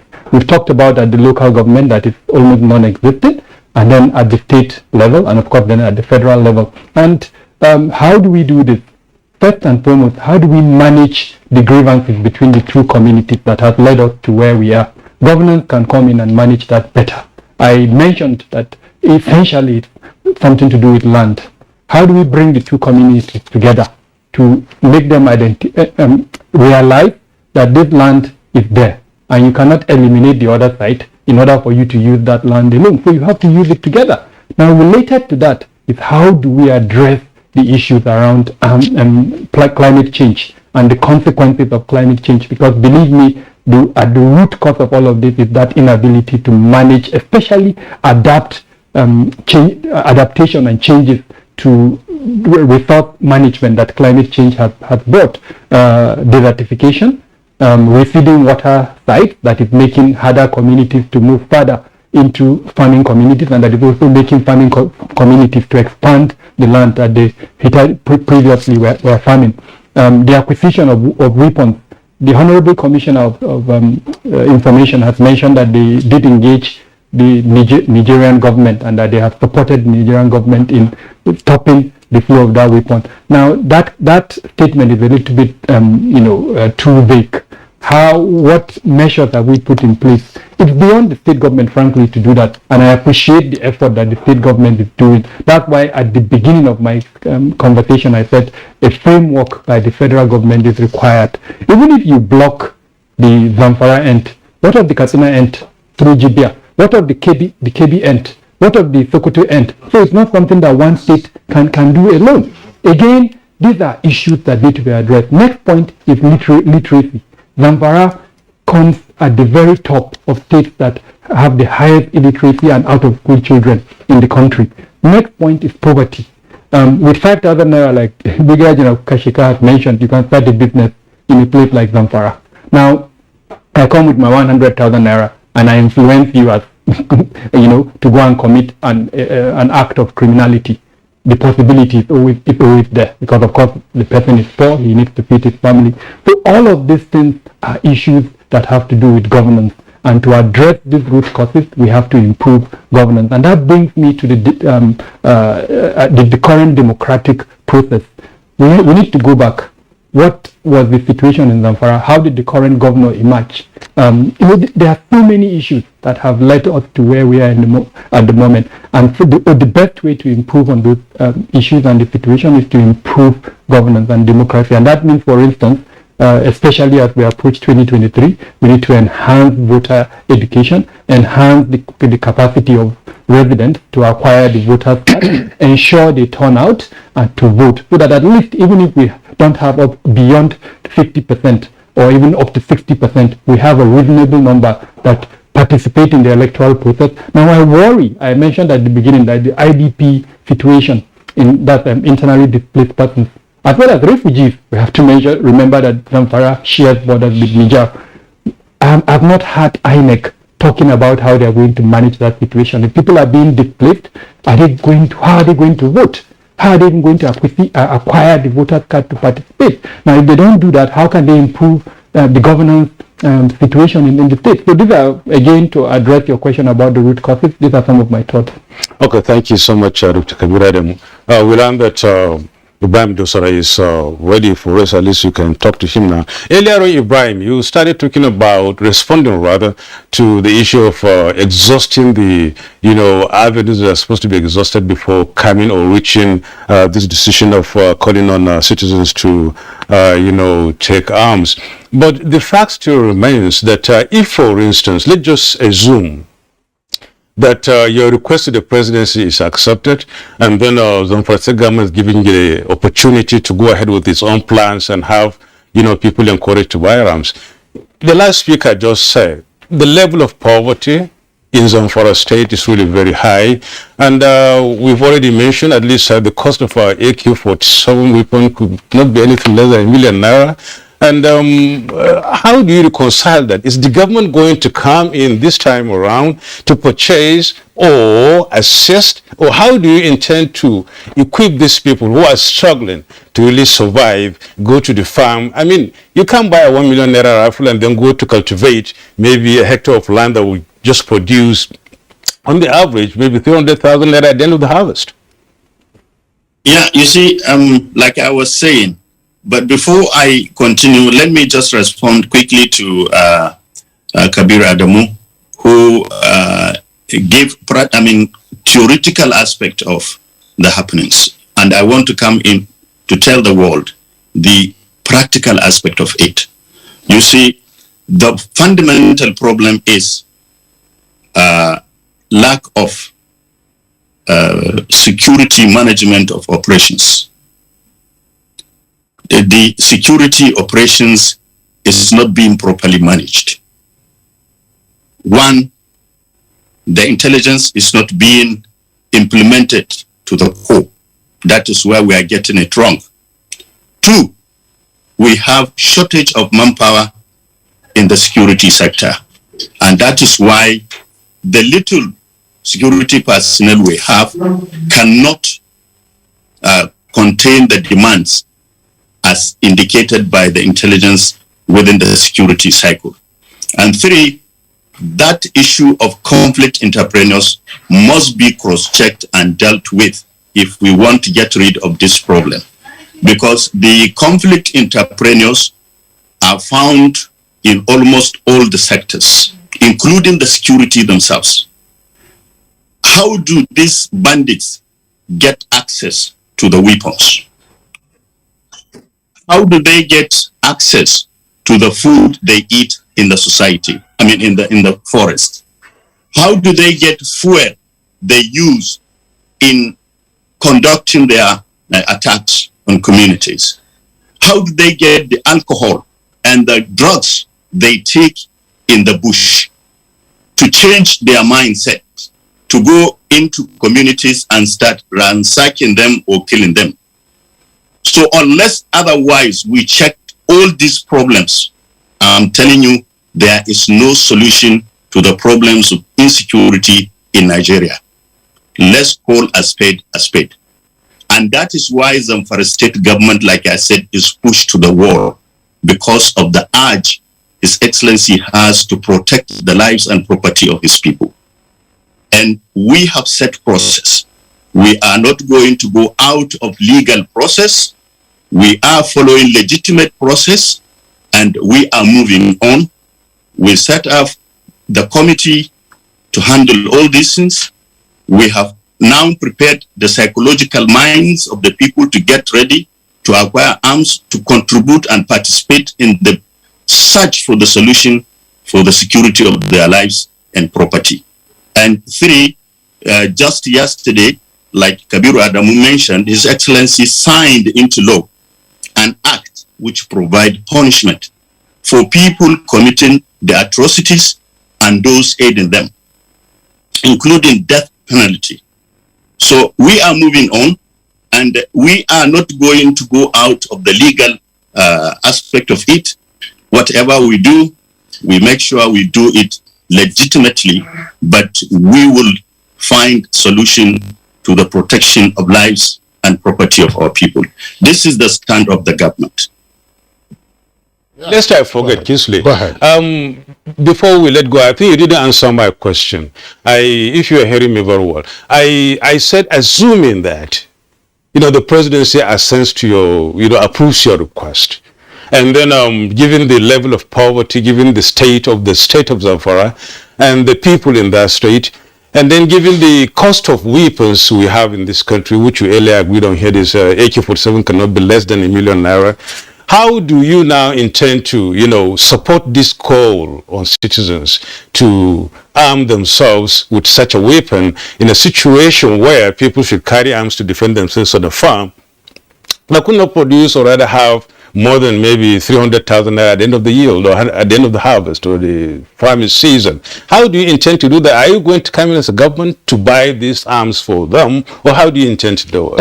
All right. Just before you answer, Honorable Commissioner for Information, in addition to the question my colleague has asked, the state government, in its announcement over the weekend, also talked about strengthening the community protection groups. Mm-hmm. In addition to, of course, getting some 9,500 citizens to arm themselves through the official sources. Did you find this inadequate to say that the community protection groups would not suffice, that you now have to come to the level of the individuals? And just by the way, too, I see that the state government is making reference to 19 emirates. What happened to your local governments? Okay, first of all, the question by my professional colleague said, let us see the type of weapons to be approved by the Inspector General of Police for Zamfara State citizens to bear. And when we reach that breach, we will cross it. Some of the security issues, you don't have to discuss them on media. These things, we keep them in us. We have a plan which is security related that we cannot discuss on media. But let's see the kind of weapons to be approved by the Inspector General of Police to be used by the people of Zamfara State. And I can assure you, people of Zamfara State are ready to defend themselves, even if it entails contributing money to buy these weapons for their brothers and sisters. They will do that. And the questions Kinsley asked, that the community protection guards, we have set up these community protection guards. Initially, we recruited 300 people comprising of Nigerian Legion, including retired military officers, including retired police, civil defense, and other Zamfara people who are willing to contribute. And we train them, and they are working together with the security agencies in Zamfara State. But His Excellency, in his urge to tackle the security situation, he ordered over the weekend that additional 200 members of the Community Protection Guard be recruited to make them 500 in each of the emirates. Now, when we decided to do the emirate, because the cluster is properly managed through the traditional rulers, because they know the people, they know who are the citizens of the area, and they have access to whatever information we are looking for about who and who within the emirates. And that's why we decided to cluster the Community Protection Guard operations into emirates rather than the local government councils. All right. Thank you very much, Dosara, for your brief response to those issues. Now, back to General Kukasheka.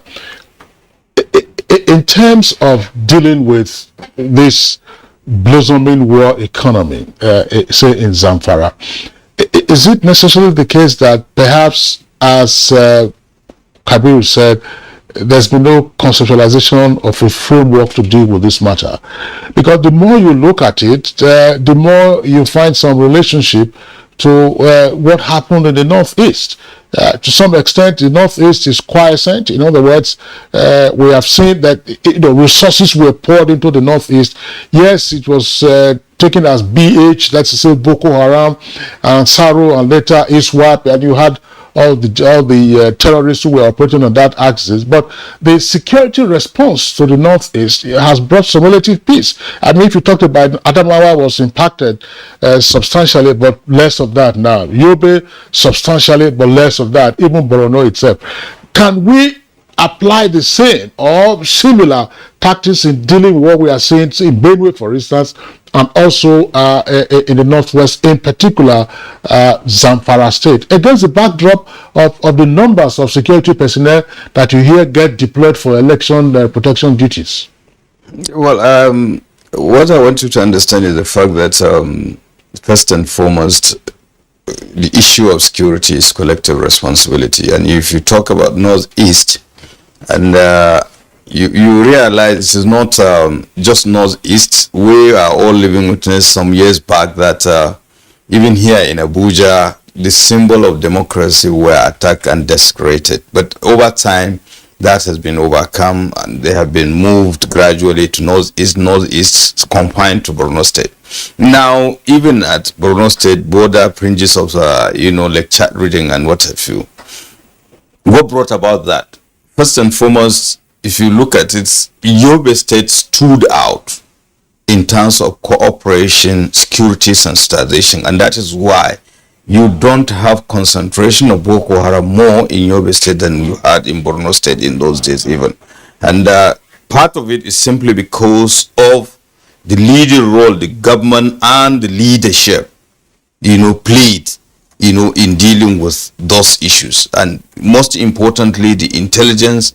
There wasn't pronounced conspiracy of silence as of other parts of the country. And when you talk even about the Taraba State, for instance, the problem with Nigerian societies with our contiguous neighbors, Benin Republic, Niger Republic, Cameroon, Chad, those states that are contiguous to them, you hardly distinguish between a Nigerian and non-Nigerians. For instance, the Ambazonians that were fighting their own government, they were also in the, Taraba State. And the people, being their kids and kin, they thought they mean well. But sometimes, there was a misunderstanding because security operatives, they were able to pick some of them and they thought the people are no longer, that the one who are exposing them. So, the conspiracy of silence was the one that brought about that. And you can see it manifesting even in the Northwest in terms of, the issue of banditry and kidnapping. There is no single incident of kidnapping. And thank God that the Honorable Commissioner has made mention of the fact that most of these incidences, there were pure information before they occur. But the issue is, I think we have failed to understand that we also there are so many things that need to be done at the same time, or processes. So much as you get the intelligence, do you have the capability and capacity to respond? That is the issue. Now, to what extent are you improving that? And to what extent are you involving other people? You know, when I mean other people, it could be individual, it could be group, it could be other states or other stakeholders. Take, for instance, what Zamfara state is doing. Have they contacted Katsina State? Have they contacted Sokoto State? Have they contacted Kaduna State, for instance, and Niger State, and what have you? Because these people, one of their selling point, one of their center of gravity is the ability to move quickly. So you see, it's a collective responsibility, not necessarily about the Zamfara state people, because whatever criminal activity is happening in other neighboring states, it has the capacity of affecting other states also. That is one. Then secondly, I made mention of the fact that the level of relationship with the federal government. Thankfully, Dr. Kabir Adamu has talked about framework, but in the absence of the framework, we could also have synergy of effort and, you know, among the security agencies, among the components of the various Nigerian society, so that we can deal with this issue. So these are some of the issues that we have to. You can't do things in isolation. All right. Thank you so much, Brigadier General Sani Kukashika. It seems we are running short of time. I don't know. Felix, it seems like you want to say something. Can you give us 30 seconds to please sum up your thoughts? 1 minute. Thank you very much. 1 minute, okay. Let me start by correcting an impression Dr. Kabir gave about the manpower of security agencies. The United Nations ratio is 1 police officer to 400 persons. What we have today, compared to the population of Nigeria that is over 200 million, is a far cry from that. So we don't have enough manpower. Okay. Okay? Yeah, but he also talked about the mismanagement of existing manpower. Yes. Some of those who carry plates at parties, you know. And even politicians here going about with police escorts with their vehicle plate numbers covered with black cloth and all of that. Then finally, one thing I want to suggest is this. There's no direct implication with security. I want to suggest to the government that we include security education in school curriculum at the primary, secondary, and tertiary levels on what they should do and what not to do. Gathering intelligence, how to share and all of that. Oh, thank you so much. Thank you. All right. The conversation continues. It continues, really, and it seems as if we're not really touched at so many, you know, core of the issues at the moment, but at least we've scratched the surface. We'll continue with that in our subsequent editions. Thank you so much, Brigadier Sani Kukashika, consultant, Nigerian Army Resource Center. Thank you so much to Dr. Kabir Adamu. It's a pleasure you've been here with us. A very big thank you to Felix Ogbodu, retired AIG and a lawyer. Dosara, it's our pleasure. You've been at the center of this discussion this morning.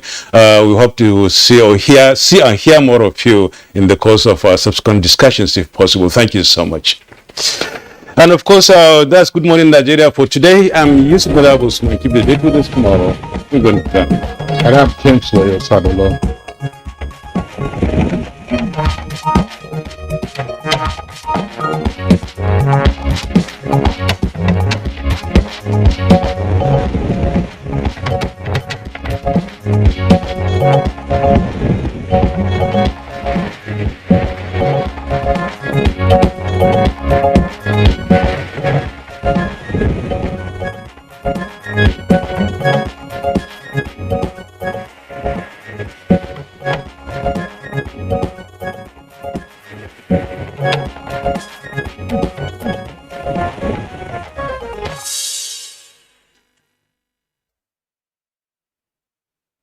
World to get your dream job, the perfect girl, even a table at your favorite dance club.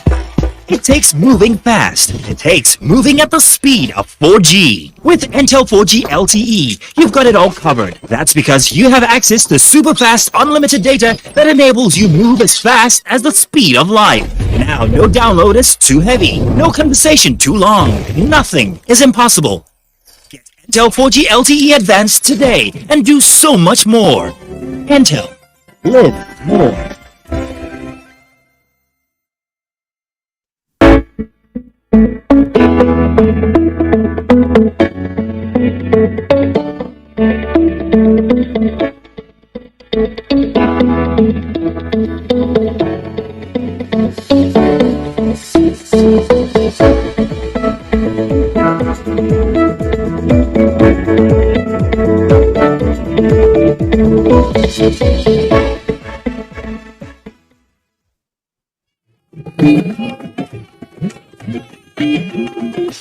This is the network service of the NTA.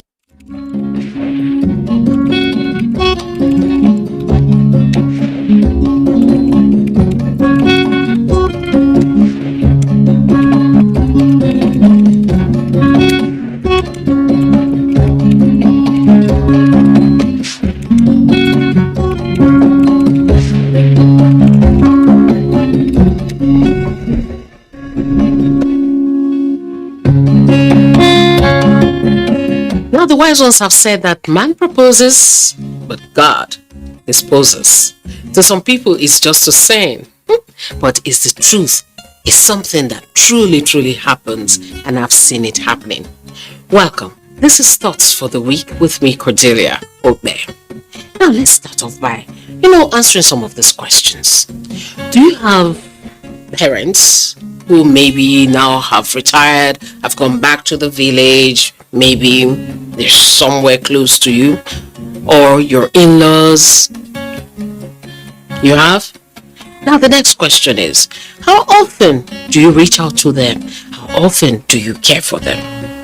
Question. Think about that. There are people who believe that they do not owe their parents anything at all. That after all, did I beg you to call me from heaven? I was staying on my own JJ when you gave birth to me. Sending them to school, doing this and that. It's something you ought to have done for them because you fathered them or mothered them, so they have come to believe, so they have come to say. But our elders, are they very happy with this? Not so. Let me share a story with you that our elders shared with us. The story of the woodpecker. The woodpecker is a bird that digs very well into wood and all that. It digs very well. At a point, the old mother had wanted to see him. Oh, I'll see her later, I'll see her later, I'll see her later. He kept saying that, procrastinating. And then the woodpecker had this very beautiful plan that whenever the old mother dies, he was going to dig a very beautiful grave for the mother using his very powerful beak. And alas, the mother died. And the woodpecker, on that very day of the burial, had a big ball on his beak. And so, the woodpecker could not do what he had dreamt of doing, digging a big grave for the mother. Our elders say, if your relation is dancing well in an arena, but you do not have money to dole on him, your hearty cheers would do. Put simply, you may not have much to give to your parents right now, but your encouragement, talking to them, talking with them, visiting them when you can, would go a long way. It would be like you are cheering them on for all the work they've done. I've come to see that in this region, and maybe other parts of the world, I don't know about them, I'll speak about this region. You'll find that when somebody dies, an old man, woman dies, you find everybody rallying around the children trying to raise money to do what? To go and modify their home house, or to try and build a house before they can bury their loved ones. That can be very painful, especially when, maybe when they were alive, you didn't do anything at all for them. Now let me share some of these quotes with you. To care for those who once cared for you is one of the highest honors. Parents, they didn't leave you when you were young, so don't leave them when they are old.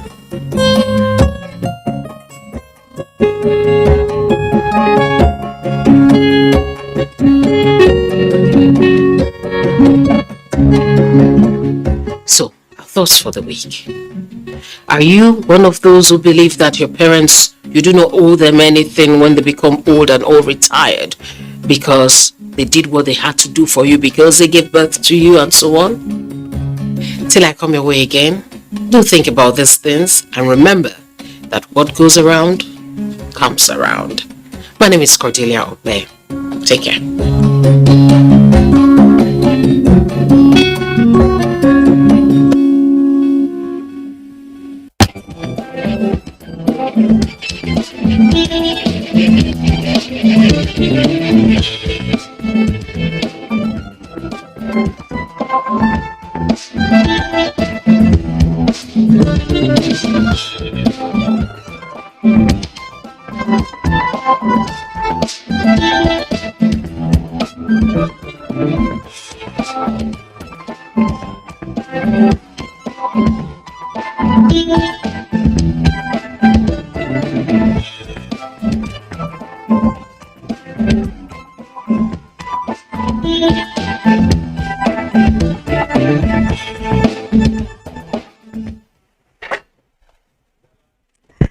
Hello and welcome to Conversations here on NTA Network, where we talk about everything under the sun. My name is Nike and welcome to the show.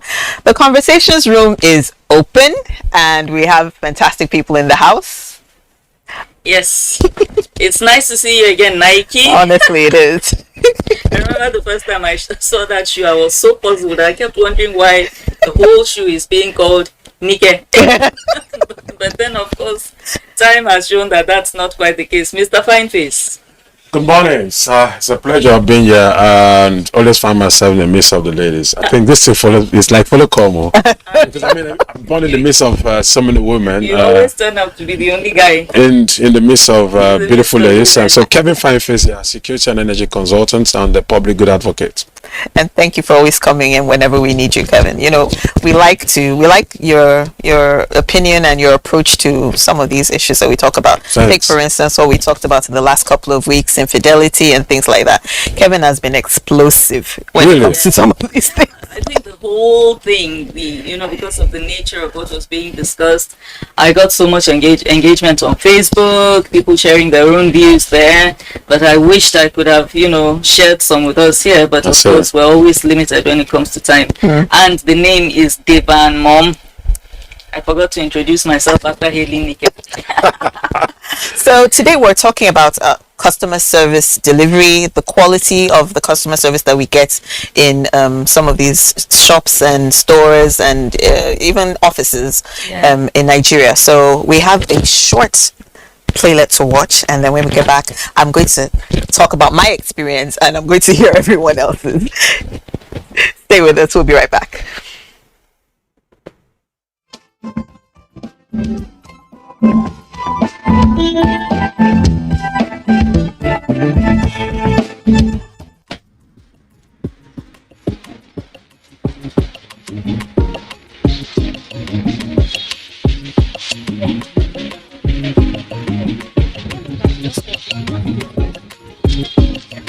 Purchase your tracks today.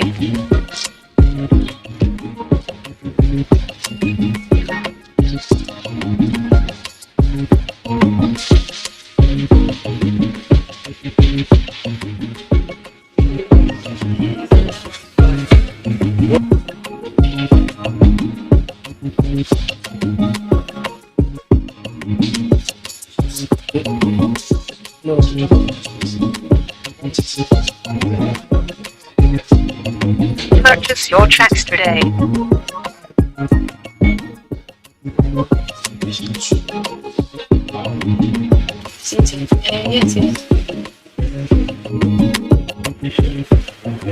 Hello, how much is this? Yes. Excuse me, please. How much is it? Oh, God, can't you see how money call? Hold on now. I'll get back to you. Hold on. Wow, is that how you treat your customer here? Get that money call. I say hold on. That's fine.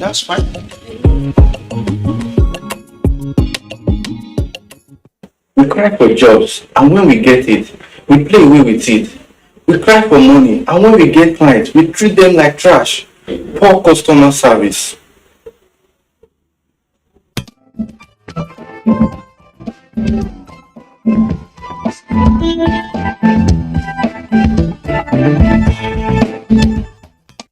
So we're talking about customer service delivery, the quality of customer service delivery, and it resonates so much because I think we're used to it now. Sometimes when the sales girl, sales boy is speaking to you and you just leave it and move on. But some of these things need to be addressed and people need to know that it's wrong. I don't even know where to start. Although I'm the kind of person that's quick to admit that I feel it's it's a two-sided thing. Okay. There's the customer that comes in and empties their frustration on somebody, and everybody that is watching or observing what is going on is aghast. Then, there are some people that take this customer is always right thing to the next worst possible level. Yes. Then you have, I recall, I just had, when they said this is what we're talking about, I just had to share this. I recall years ago when I was still, a staff here, there was this lady, you need to look good, and NTA's dress code is traditional. So I happened to stumble upon this lovely fashion designer lady with peers and everything, Igbo lady. I will not call her name. Let me not spoil business for her, for other people. But she had very